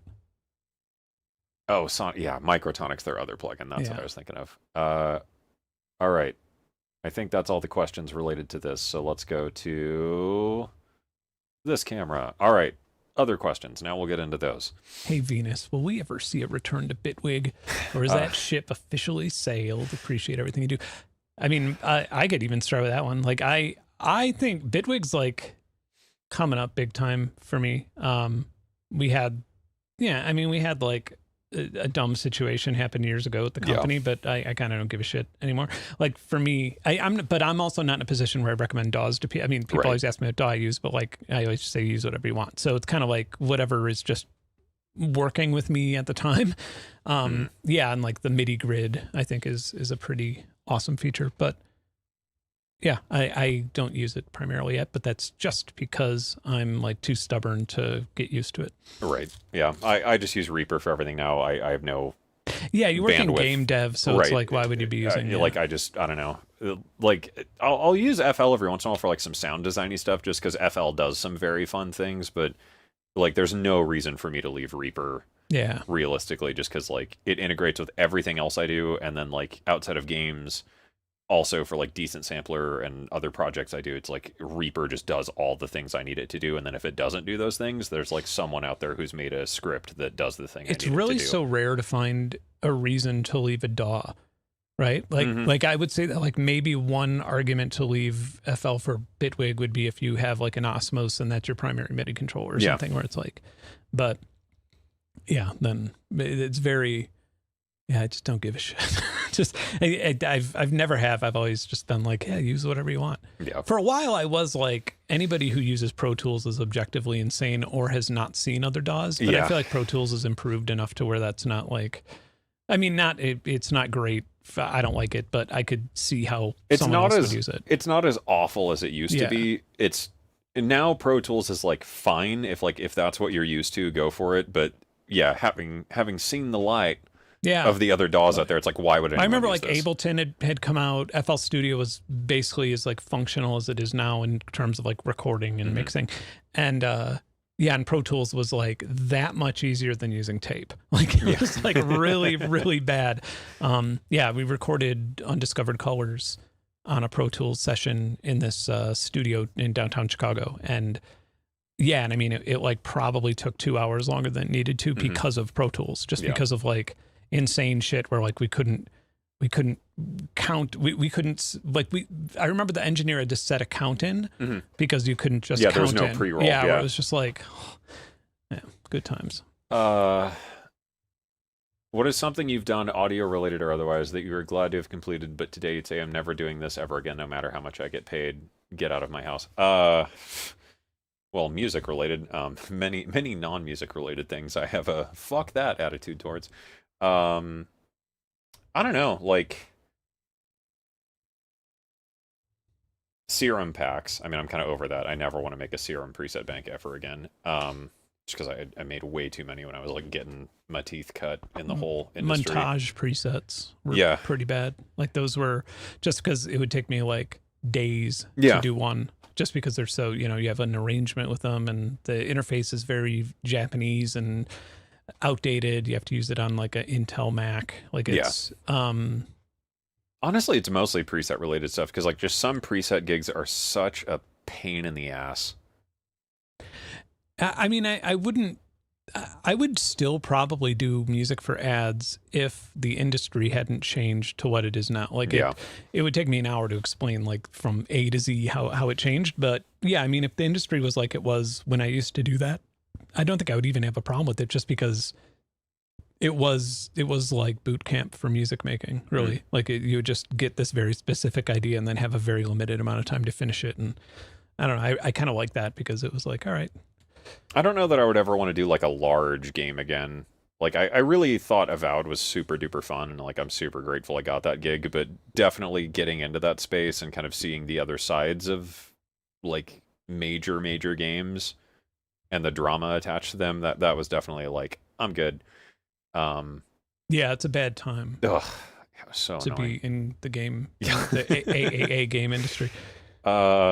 I don't know. And then other than that, yeah, mostly just preset gigs I've done, because some companies are just so specific about what they want with presets, and it's, and then everything's got to have like this and this and this, and you got to have these macros, and it's got to do this, and then it has to have this assignment, and then some, for some stuff like making presets for a thing, it's like it doesn't need this many functions. Like to make a good 303 sound, it needs to be like, how much envelope do you want and how much resonance do you want? Yeah. But then like the company makes you add like velocity or something, Sure. and it's like it makes no goddamn sense. I also feel like playing live gigs is kind of going into that territory. But I mean, it's as we've recently experienced. Yeah, no, but I mean, even just like normal venue stuff where it's like the industry's gotten so exploitive that you can like walk up, you could approach a venue with like a professional manager and be like, hey, I can guarantee that you'll make $10,000 in one night, when on the average night you're probably making $6,000, or with an act. Like without an act, you might be losing money staying open. And so I can guarantee you can make $10,000, but I just need these few things to happen.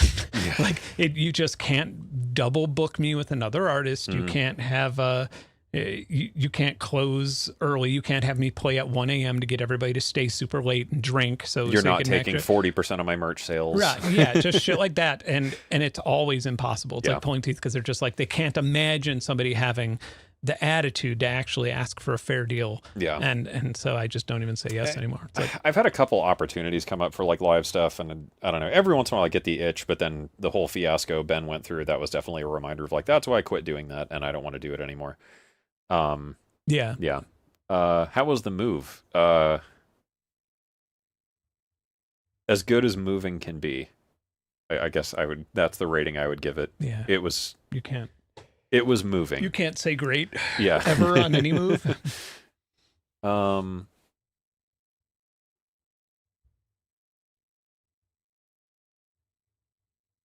you guys think Spotify will ever ban AI music? No. Yeah. They don't fucking care. I think the more important question is, who gives a shit? Yeah. Stop using Spotify. Like, I mean, if you want to upload your music there because people complain about you not having music there, which is why I do it. Like, people just say, I can't listen to you. I don't know. It's like, okay, I'm not going to make you use something else. I'm not going to ask you to download my MP3s. But see, I was the opposite. I took all my stuff off, and it's like, you know where to find me. Yeah. Like, fuck Spotify. I've just tried to be as egalitarian about it as possible. But, like, at the same time, like, I remember I just read something where Spotify did this, like it was just on social media. And I thought to myself, like, holy fuck, I kind of can't believe that like people that are showing up in my algorithm space on social media are still using Spotify after everything. Like, I haven't used Spotify in many years. And so it's just like this old thing where I'm like, yeah, Napster, Spotify, I remember all these things. Like I don't know. So I mean, I mean, they have no incentive to get rid of AI music though. Because then they can obfuscate how they're paying people. They don't even have to pay people. They could move the goalpost for like, well, if it's AI, it's got to get like, it's just a way to fuck over artists even more. Than like Spotify and all these places love to champion themselves with like this fucking altruistic, like, we equalize the ability for musicians to get fucking heard. And it's like, no, you want to make money. Yeah. And the best way you can do that is like YouTube. It's like TikTok. It's like Instagram. It's like whoever. It's by just moving the goddamn goalposts and saying like, oh, can't pay you this time. You didn't have enough gold stars on your account. Yeah. I mean, it's not the music industry. It's the tech industry. Yeah. It's like, I have no interest in being involved in them outside of like what makes my life more convenient, in that,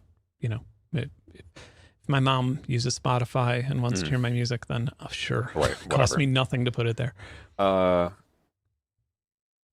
What is equal to or Spotify? I mean, it's tough because like Qobuz, I had that for a while. I just got tired of it. Like, just what made you get off it? Because I was kind of like, oh, I should try Qobuz. Yeah, I've been a Tidal guy for years. It was just like some of the integrations were bad. It was missing some music that I was looking for. Like, it didn't have many playlists. But it's like, yeah, I mean, it has a smaller user base, so that's understandable. But Apparently Cobuzz is like profitable. Like apparently they're actually Like legitimately I profitable. just got like, I don't even know why I got like a weird investor relations thing from them or something. And like, I was like, huh. Yeah, but no, I like tried, I signed up with Tidal just because, I'm like doing some not related to my own music, doing some business with the company, but also, or not related to my channel either, but, yeah, I'm like doing some business with Tidal, and so I just kind of wanted to like sniff around and see how things work. And then also it works with my turntables. And I was like DJing, right? So it was like, oh, I could easily put music on it. Turns out it's not easy. I like Tidal. I mean, I don't know if they actually pay anybody or whatever they do, but the algorithm in Tidal for me has been the best part. Like Tidal's recommendations have been pretty solid. The giant problem with Tidal, and I mean, I assume this is everything, but with Tidal, I can't believe it, is when I was like shopping around for stuff to DJ, I would look up artists and then I would find like 5 other artists right under their name that weren't them, but were just like artists of a similar name or something listed as their albums. Yeah. And it was just like, if you can't fix that, then I don't want to pay for it. I've been working on a video about that and a similar thing for a couple months now, but I don't want to talk about AI anymore in my videos, but I had this whole video written about like a lot of it was AI SEO. music. Like a lot of it was just like an some AI stuff. SEO scam where like I would say, you know, hey, what's the weather today? And then instead of telling me what the weather is, the Google Nest would start playing, oh, I'm now playing what's the weather today. Yeah. And it's like this whole SEO scam. And I was going to make a video about it, but like if I have to talk about AI again in a video, I'm gonna fucking lose my mind. But yeah, I mean, it was sort. I mean, it's not all that different from just, you know, I would always get these messages. I mean, I still get them where people are like, not all of your albums are on Apple Music as of last week or something, and it's like, I don't give a fuck anymore. Like, I just don't care. Like, what? There is no gold at the end of the rainbow. There never was, but there especially isn't now. No, There's and that's no why reason to like. I just put everything on Bandcamp, and it's like, and this is coming from a very privileged position, honestly. But it is a thing of just like, if I have the platform and the ability to, you know, negotiate and like funnel people to a specific thing, it's just like, if you want to find all my music and all my new music that I'm never going to post anywhere else, it's on my Bandcamp. Deal with it or don't buy it. I don't care. Yeah, I mean, I even have mine. I don't give a shit. I even have mine like on my Patreon where you just download it all. Like, and it's just like it's fucking worthless anyway. So like, just buy it or don't, or steal it. I don't give a shit. Ones and zeros, man. They're not tangible. Have you played any good games lately? What are you up to? I'm still way behind on games. I mean, I still snipe sometimes in Ghost Wildlands. Wildlands, love it. It's literally one of the dumbest games I've ever played. Oh, it's terrible. And Baby Makes 3. Yeah, it's so bad. It's just I can't. Like I've now don't even have the volume on anymore. I just can't even listen. It's constantly the guy going, Bowman, this is Nomad. What do you got on us? And then they go, these fucking narco terrorists. God damn it, we're gonna take them all out. Yeah, literally my therapist is like, you need to play video games for like 45 minutes a day. Like you just need to leave your universe somehow, and that seems to be that's why I'm about to buy a new camera. Is like, I want to buy a camera, because I was going to use my FX3 for it, but I'm like, I need to buy a separate camera that is only for photography, and that's it. And like, that's my hobby, because I have too recently come to the conclusion that I need a fucking hobby, because all I do is do shit and I'm losing my mind. Fly fishing, yeah. I haven't played anything that's like super new. Egging On, I thought that was very silly and fun. You play as an egg and you have to roll up like a giant tower, so it's like a marble roller, but it's like a puzzle. That one's fun and irritating and dumb. It's just like frustration gaming, you know? Yeah. And then Forza 6. I have an entire garage of cars covered in I Heart Goth Girls stickers, so that's pretty fun. Roadside Research is a relatively new game. I've seen that was very fun. Yeah, like the gas station sim where you're an alien. That's very silly. That was a very clever twist on that whole formula. That was kind of, I mean, it's not fun to play alone, but I played it for like 2 or 3 evenings, and I was like, oh, that's incredibly fun. That's about it. I don't know. Like, I haven't played anything else. I wanted to play the damn Call of Duties because I haven't played one in forever, but you got to install 400 gigabytes of shit, and like, I'm not doing that. Yeah, the last time I tried doing it was like 2 years ago. I tried to install, like, it was with Game Pass or something, and I tried to install one, or maybe I bought it. I don't know. For some reason, I was like, oh yeah, Call of Duty, and like, it was an older version, or it was like a remake of an older game, and I mean, I had to like agree to so many terms of service. Yeah, I had to it's set like up 12 2 accounts. pages and logins. I had to like install a bunch of shit I didn't want. I was just like, never mind, fuck it. Mm,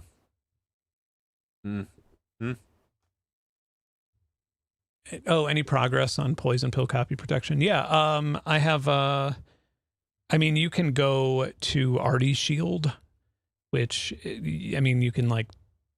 I think we have a live test up on there, but yeah, I mean that's in motion. It's we're rolling with it, but it's just not something that I want you to have to like pay for, and I can't like give you free compute, right? So I mean, I think you can actually test it out on the website now, but I'm not going to like make a big launch and give away a bunch of free compute. Like it doesn't make any sense. But like, you know, I'm gonna waste $1 million on protecting other people's copyright. The idea and my whole thing about it was not so artists could like have to buy GPUs to encode their music, or so they wouldn't have to like subscribe to something. Like I don't want that. All you need is 4 5090s. Right, yeah. Easy. And, like the idea is that it would just be integrated with distribution platforms, like that it would just happen. And so far, so I mean, we've gotten farther than I thought we would have when I announced it. Like, because that was a lofty idea. Like, no DSP is going to talk to me. No, you know, music distributors like, you know, Singular Sound or something, they're not going to be like Singular Distribution. They're not going to be like, you know, yeah, we want to completely fuck over all AI music makers that pay us money, you know? So it's like there's a lot of incentive to that, but so far we've actually had a lot of, I mean, it's being integrated into like big platforms. So. Oh, Benn and Venus Subvert. That's the other Bandcamp, right? Like new Bandcamp. I've heard of Subvert. I don't have time, and then like I'm not going to take the time out of my day to upload my entire discography I'm to really a new service. I've given money. I mean, I'm a co-op owner of it. I haven't even looked at it. Yeah. I've heard of it, and people have told me about it. No, I mean, I don't have donated. time. It's not donate. I mean, it's buying a piece of a co-op. I bought into it, not because I believed in it, but because I really want to support that type of project. I mean, I could go into detail about it. I would have to like refresh things because it's been a while since I thought about it, but it didn't make much sense the way it was structured as something that would actually work. And what makes it different from Bandcamp? Well, I mean, it's the way that it's set up as a co-op, and the way that it's. I'm trying to remember. I did a pretty deep look at it when it was first presented to me, and and I wasn't on board as somebody who would be a consultant. But I was like, but I'll buy into it. Like, if it works, it works. That's great. But yeah, I think it's with like the voting rights. It's just not the way that I have ever seen a co-op exist successfully. And co-ops are hard, man. Like really, it sounds amazing. It's like the most amazing idea ever. Every corporation should be one, but in real life they're hard. And a lot of times it turns out like Moog, where like you have a co-op, but like 51% of the co-op's owned by one person. Yeah. What's your Linux flavor of choice? Dragon OS. Oh God, I hate this fucking chat scrolling. Like as soon as you like move the mouse a micron, it's like I'm jumping over 400 messages. Normie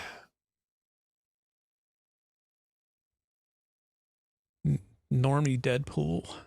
My girlfriend calls you Normie Deadpool. What does that mean? I don't know. I've not seen Deadpool. Is that Ben Affleck? I don't know. It's Ryan Reynolds. Oh. And I'm normal compared to him. I feel like if you were to compare me to, because people call me like Walmart John Hamm. And like I would say like Ryan Reynolds, like I'm like Ryan Reynolds if he was in prison for 20 years. Yeah. In an alternate universe. It's just like, Ryan Reynolds, but he's been like hitting the head a lot. Like, they call me Ryan Reynolds, but if he's been hitting the head a lot. Yeah, don't let him in the house. How would you recommend getting into the game scoring industry, considering that or film and TV scoring? Zero clue. Games, the advice I always give out is just go to a game jam. Cut your teeth that way. Just get used to making music for games, because if you've never done it before, it's entirely different from how you make music in general, just because of the nature of games. Game jams are hosted in like every major city, every country. I don't know where you're based. Otherwise, there's tons of them online though, and there's tons of like game jam discords and game developer discords. It's a good way just to work on a couple projects to like get your, I don't know, feet wet. I'm with, just like, imagining he's in fucking like Puntland, yeah, like you know, Democratic Republic of Congo or something. He's like, no, literally, there's no game. But jam yeah, here. like online, you know, there's Mongolia, there's a bunch. subreddits and you know, social media. Like, there's a lot of ways to like North find Korea. little game jams and Yeah. whatever to get in, and then you know, learn about making music for games. There's lots of fantastic channels out there too. Just nomadic game jams. But I think game jams are a good way to do it because you can learn about writing music for games and learn about like the software and how music gets integrated into a game and you know different game engines and such, and then from there just make connections, you know, because you never know who you meet at a game jam where like you're making a game in a weekend and it's some piece of shit game that no one's ever going to play, but you have a good time, and then you know next thing you know they get a job at wherever, or they get a game going and they get funding, and then they're like, we want to hire that person, they were great. I feel like that's probably a good idea to just like get a feel for things too. Like just well, and it's very low risk. Yeah, because it's like you build a game, it sucks, no one's ever going to play Right. it, but like it's fun, you learn some things, and you go like, oh, but if we, and there's a lot of games from game jams where, you know, I've met people at those where they then go on and spend like 6 months on it, where they were like, this Yeah. game sucks, but like this idea is really good. Yeah, I feel like maybe before you go to a game jam or before you like enter any industry conference or industry project or something, like maybe write on your hand, like not to let anybody have authority over you. Yeah. Like that's such a big thing. Like, I mean, I think even with NAM and stuff like that, it's like Yeah. the hierarchy, like don't join that on the bottom. Like do what you want. And if you don't like it, then fucking leave and go somewhere else and have a good time. Yeah. Like that stuff is ridiculous. Cause I feel like a lot of those. Yeah, don't ever make it work at a game jam. Yeah. Don't do what you're good I feel at like for a lot of free. times you enter those environments and you're like the lowest rung, and then you Yeah. got to work your way up by doing favors and working for free. And it's just like, don't do that. Just tell them to fuck off. Where did you say I can find the info on Poison Pill? Arty Shield, ARTY Shield. Dot. If you just Google it, you'll find it. We have. Alchemy says, come back to Vegas. Corey and I will take you out to Burrito Tacos. You didn't go to Burrito Tacos with Alchemy and I, did you? No? I mean, It was just two. Yeah, it was I us. mean, yeah. You were busy hacking magnets or there's something. There's a lot of burrito tacos, but yes, I will try them there. But yeah, I'll be back my in life Vegas is- someday. my life is full of burrito. Are you guys into cooking? I like cooking. What No. about you? No? No, I don't know the last. I can't even make grilled cheese. Like I'll fuck it up. Yeah, I love cooking. Well, when I have the fucking time. And someday I have a beautiful outdoor kitchen now, whole outdoor grill set up and whatever, and I'm going to make tacos out there one day. It's going to be lovely. Thanks for helping convince me to get the Polybrute 12, Ben. Love everything you guys do. Way to be, Ben. Yeah, it's an enjoyable synth. Polybrute 12 fucks. Mine's usually here, but I moved it for this stream. I'm excited when my studio's done being built and I can finally play it again. That's how good it is. Seen the new Bitwig update? No, I haven't kept up on anything. I saw a tiny bit of it. Yeah, it's like one of those things where I was like, oh, I need to read about that later, and then forgot about it.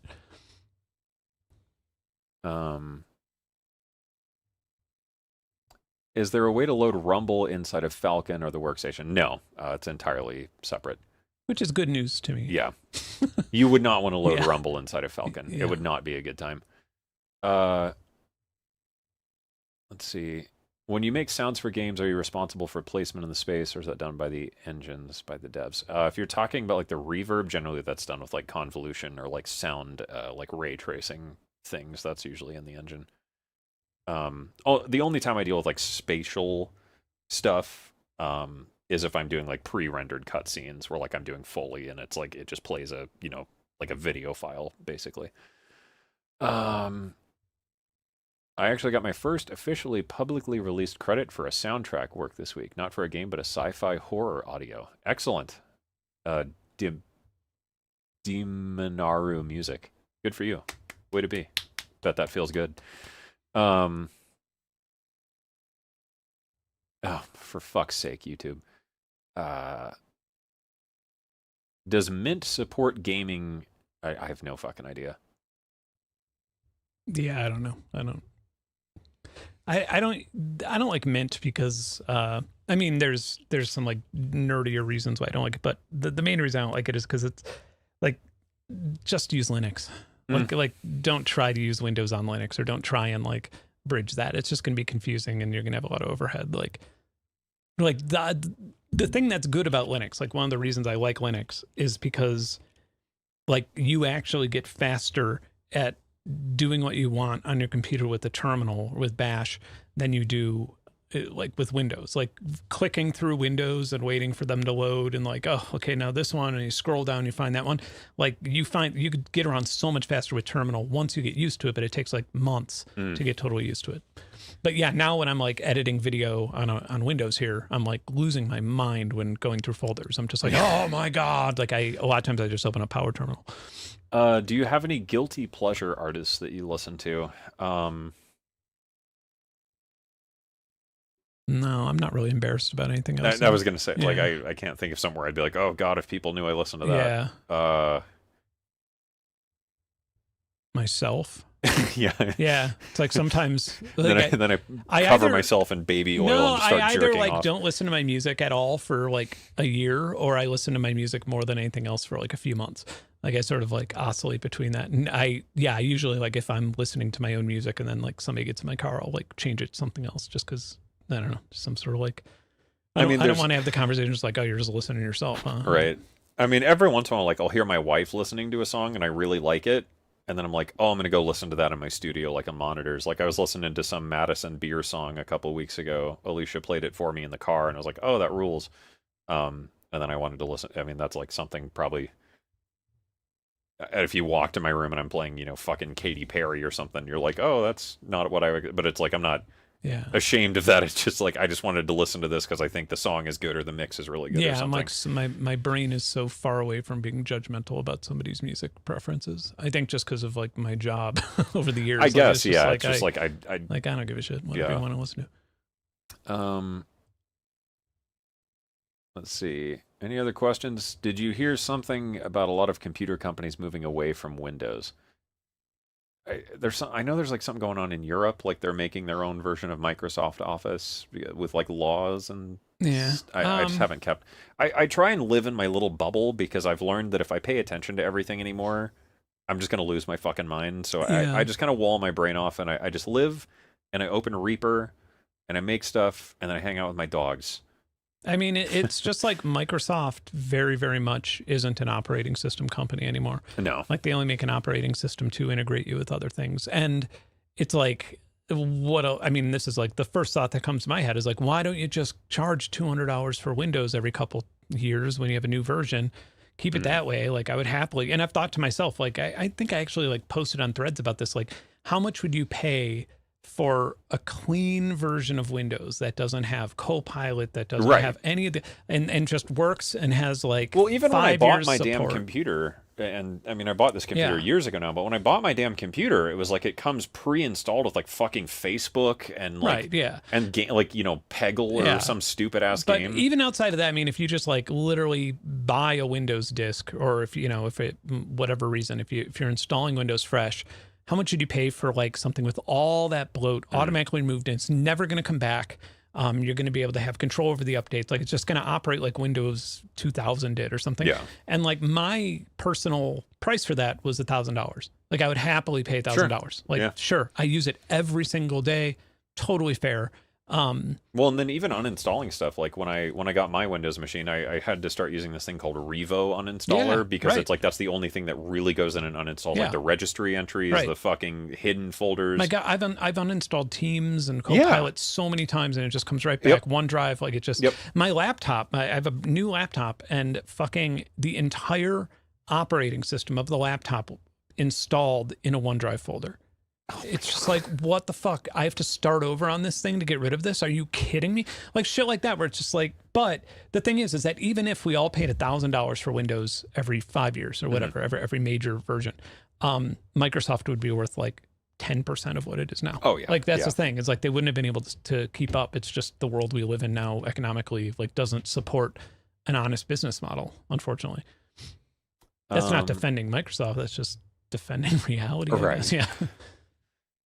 Any advice for film, TV directors when working with composers? Any bad experiences? Well, no, I got a lot. Yeah, I mean, I have tons of that. Like, I mean, I think you just need to be like, if you're hiring a composer who has experience with film composing or TV composing. TV composing is arguably more valuable because film composing is usually very kitschy, whereas TV composing is very like, you have a short time frame, you have to make this work, and generally per minute of audio they're getting paid more.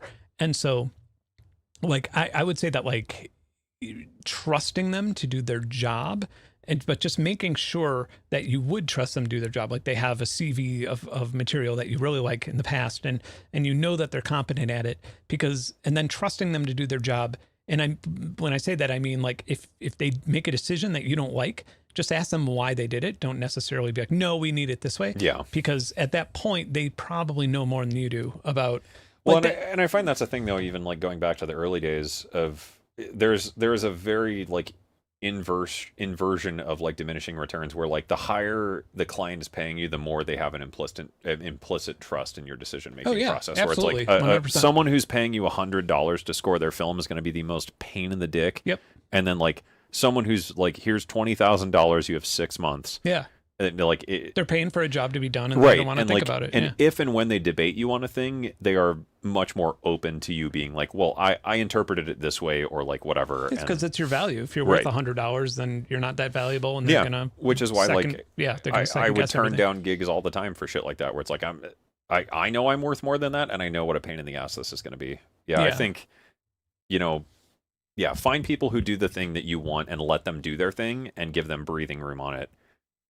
Be open to like new interpretations of something, and just like have a vision in mind in general. Because I think that's the other really annoying thing is when someone says like, well, I don't know, because like if you're picking an artist, you should pick them for the thing that they normally do, and not be like, I want Benn to make my film soundtrack, but it all needs to be like, I don't know, fucking Russian folk music or something. I'm trying to think about the what is that show called? There's a Netflix show that I watched a little bit, and it was about a nuclear event happening in the US. God damn it. Fucking AI search results are useless. DuckDuckGo, no AI mode. It's great. Well, yeah, I mean, that sucks. Okay. I feel like without knowing the name of the show, I'm not gonna. There was just a show that is very popular on Netflix, and the score was so bad that I couldn't get like, I mean, well, the score was fine. It was just their use of it. Like, it was just like the same song reorchestrated 100 different times. And but more damning than anything, like, not only are you listening to the same fucking melody and the same fucking key for 2 seasons, but like non-stop music. Like, they never let the music you were stop. telling me about that a couple weeks ago. It was infuriating. Like, but by the second season, I was like, surely before re-signing this show, they were like, fire that fucking composer, or telling the director like, you need to listen to what your composer wants, like, because this is bad. And no, they just doubled it up. And then, God, I bet somebody knows the name of this, but I could sing I could play the melody on the piano. Like, it's stuck in my head forever. And it's not a good melody, but it's just like, but now it's there. Yeah, I've been tortured with it. Yeah. I mean, I think those are the biggest ones. Yeah. Like, trust who you're hiring, hire them for a reason, and have like a rough vision of what it is you're asking for. Yeah. But otherwise the show was great. Yeah. But it was just like, I couldn't sit there because of that. Maybe we'll knock out a couple more, and then I'm about done here. Yeah. Let's see. Thoughts on making music on Mac OS using Logic on a Mac Mini M4? That's a really specific question. I don't know. I like my Mac Neo a lot, and I think Logic's really good. Like, Logic has Sculpture and Alchemy and whatever they call camel fat now. Like, Logic's got really good shit. Do you have a favorite facial expression for YouTube gear thumbnails? I fucking hate GearTube. Honestly, at this point, like, I don't give a shit. Whatever. I usually like take a picture with my camera. It's not for gear, but yeah, I usually take a picture with like my cell phone camera. Yeah. For thumbnails. And like, I just want them to not be frames from the video. I want them to be like complete. And I don't want to spend more than 10 minutes on them, even though you should spend a whole day. Oh yeah. That's, in like ideal YouTuber land, like thumbnails should be its own like production. I just, I don't know. I feel like the white wall and text has worked out for me. So I'm just kind of like, that's my thumbnails now. Because exactly, it's like, it takes me maybe 30 minutes of like, what text am I putting? Stand in a couple different poses, look angry, done. That's my vibe. Have either of you used Tone 2 synth plugins? No. They reached out to me at one point, because they make Icarus and some other stuff, if I remember right. And I don't know. I don't have the time, and like I don't stream regularly, and like I have so many plugins, and I use like 4 of them. So I don't know. It takes a lot for me to get excited about a new plugin, just because it's like I have a lot of them. Like I have licenses for like everything on earth at this point, I feel like. And I only really use like a handful just because I know them like inside and out.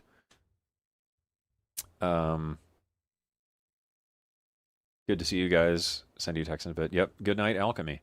Everyone should watch Alchemy as well. It's a great channel. Yeah. And everyone should watch John Makes Beats if John is still watching. I love John B. But John if he's not Beats. still watching, fucking block him. Don't Yeah, watch everyone block John.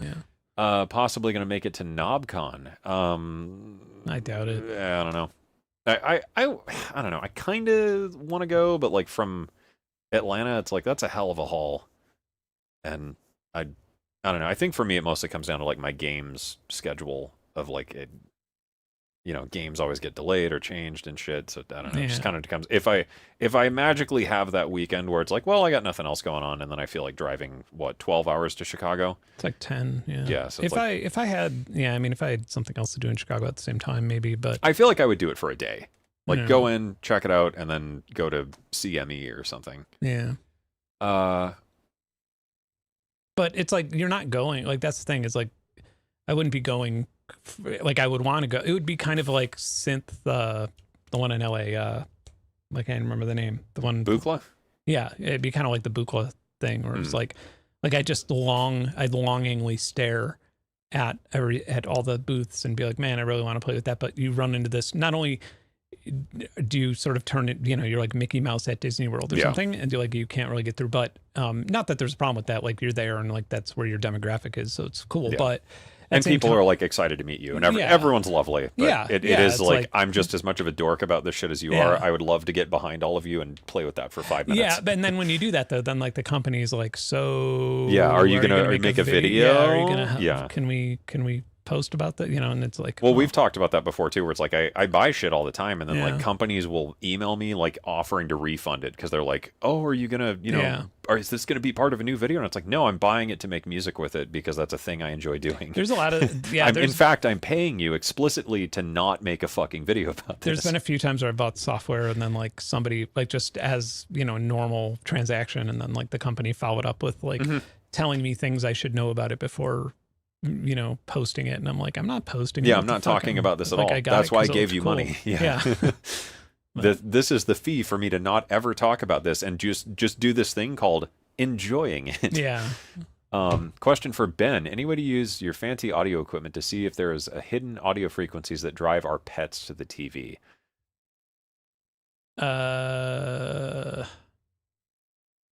A hidden audio frequency that drives your pets to the TV. I mean, I don't know if TVs would even have like ultrasonic stuff. There might be some like extra like extended frequency response, but I would say the thing that drives dogs, like animals, to the TV is like just visual stimuli, as long as it's at the right refresh rate and they can clearly make out the picture. Yeah, I mean, like dogs. So like Cora is terrified of ultrasound. Like when she hears like an ultrasonic device. Like generally, I don't do any ultrasonic stuff when the dogs are around. For 2 reasons. Like one is you don't really know, since you can't really hear ultrasound and you don't really know how often it's around natively, unless you have like a measurement device. Yeah. We don't have a good idea of how damaging it is to your ears. Like we don't really know if ultrasound can harm your hearing more or less than audible sound can, or if it does at all. Like it's kind of difficult to know what's going on with the cochlea when you're being exposed to it. And so like I don't want to test that I don't want to have that around dogs in general, but especially because they have such a wider hearing range. So it's like I can't what is tinnitus like for dogs? Because for me, it's just like this high screaming noise. But for dogs, it's like imagine tinnitus, but 4 octaves up, and it's just like... But their time perception is faster, so they probably hear it at the same...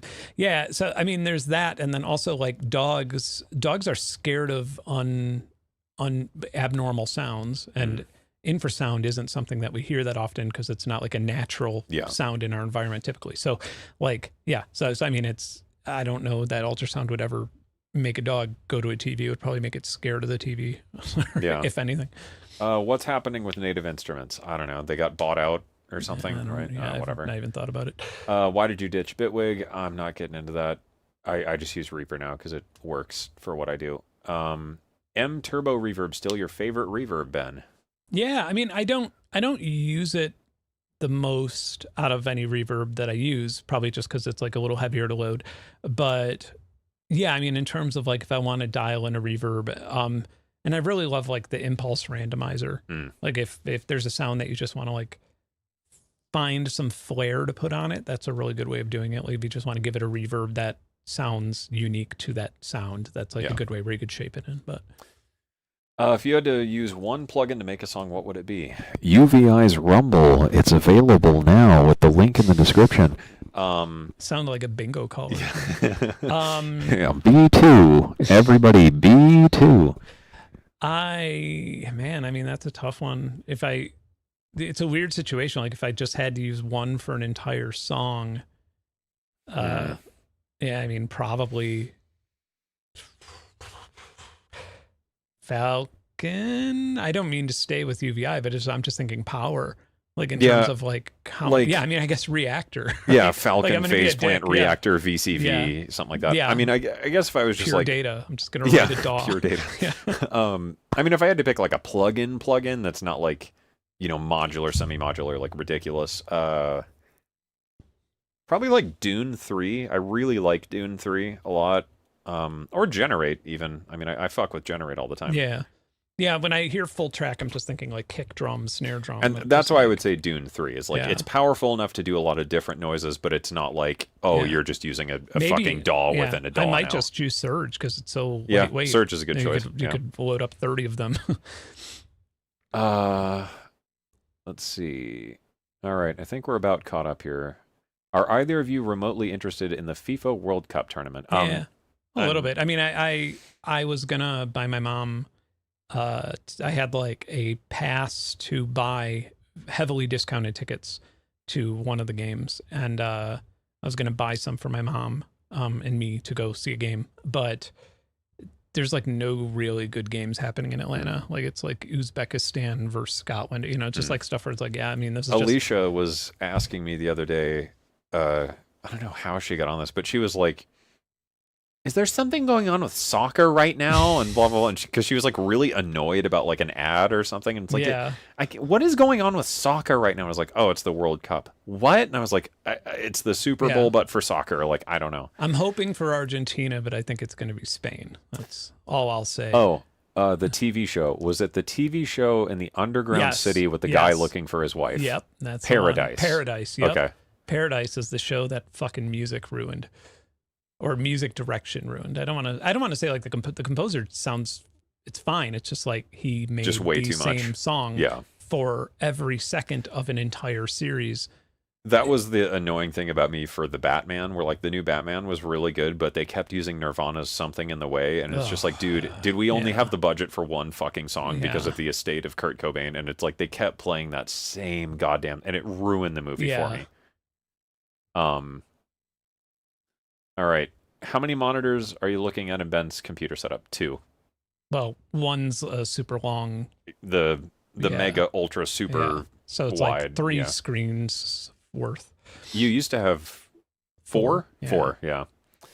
What do you guys think about Max for Live? Max is really fun. I played around a little bit with Max for Live when I used to use Ableton with a band I was in.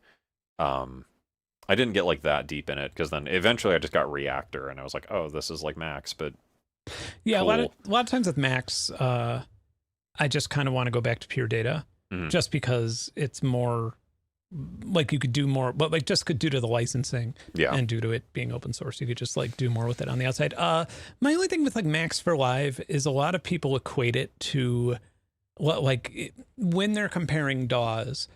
I do find that Ableton's a little limiting with certain things, like they don't have things that other DAWs have. And and like, so somebody will say like, well, I know that Ableton doesn't have, these types of things that FL Studio might have or Bitwig might have, but it has Max for Live and that has free ones that you could download for there. And it's like, that's not a plugin though. That's a Max MSP patch, which is, incredibly different DSP wise. Yeah. Like you can't really hone in the exact type of, you can't shape sound the way they can with like C++ or C sharp.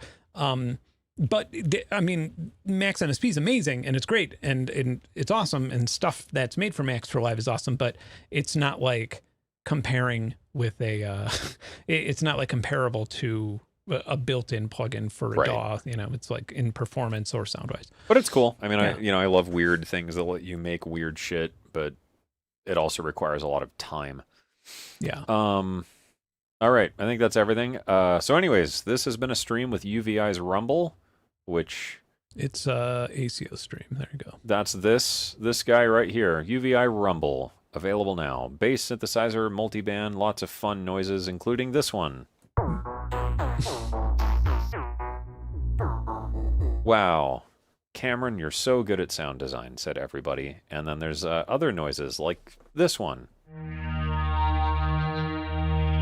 Wow, you're so good at sound design, whoever that was. And there's wobbles.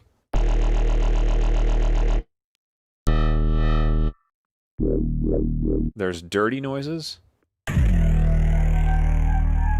That makes me want to bone. Nice. There's drones.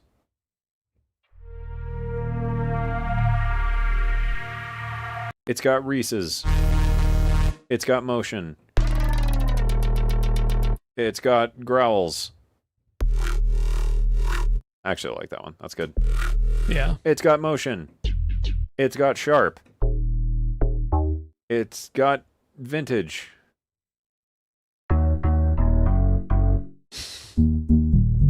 Wow, and then what else? Cyber. That's a good one. Yeah. And it's got 808s. Oof. There's an 808.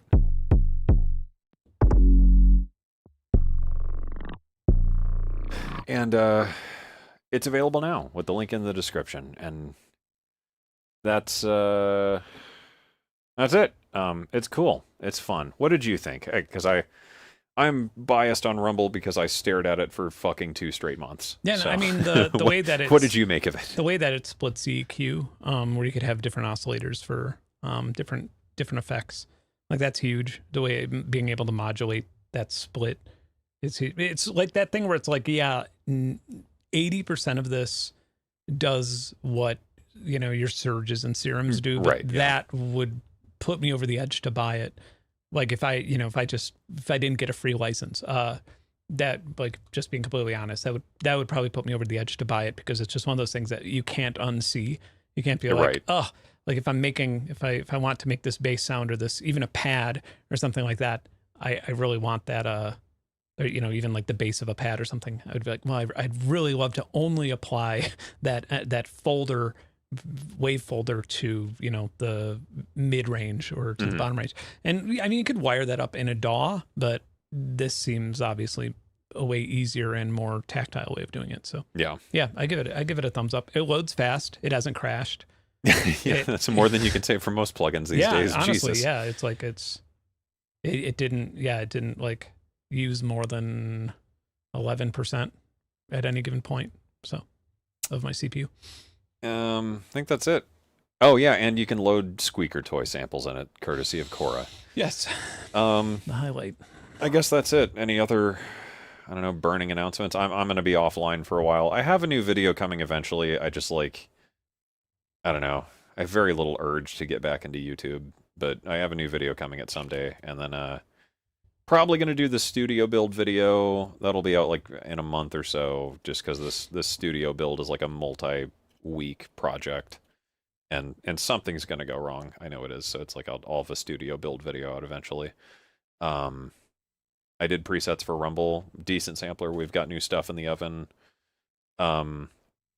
Video games, Impermanence, new video game that got announced for Steam's new Games Fest or whatever. I'm doing the score for Impermanence. That's very fun. I'm looking forward to that one. And a couple other games that I can't talk about yet. And then the core playtest is going on, I think.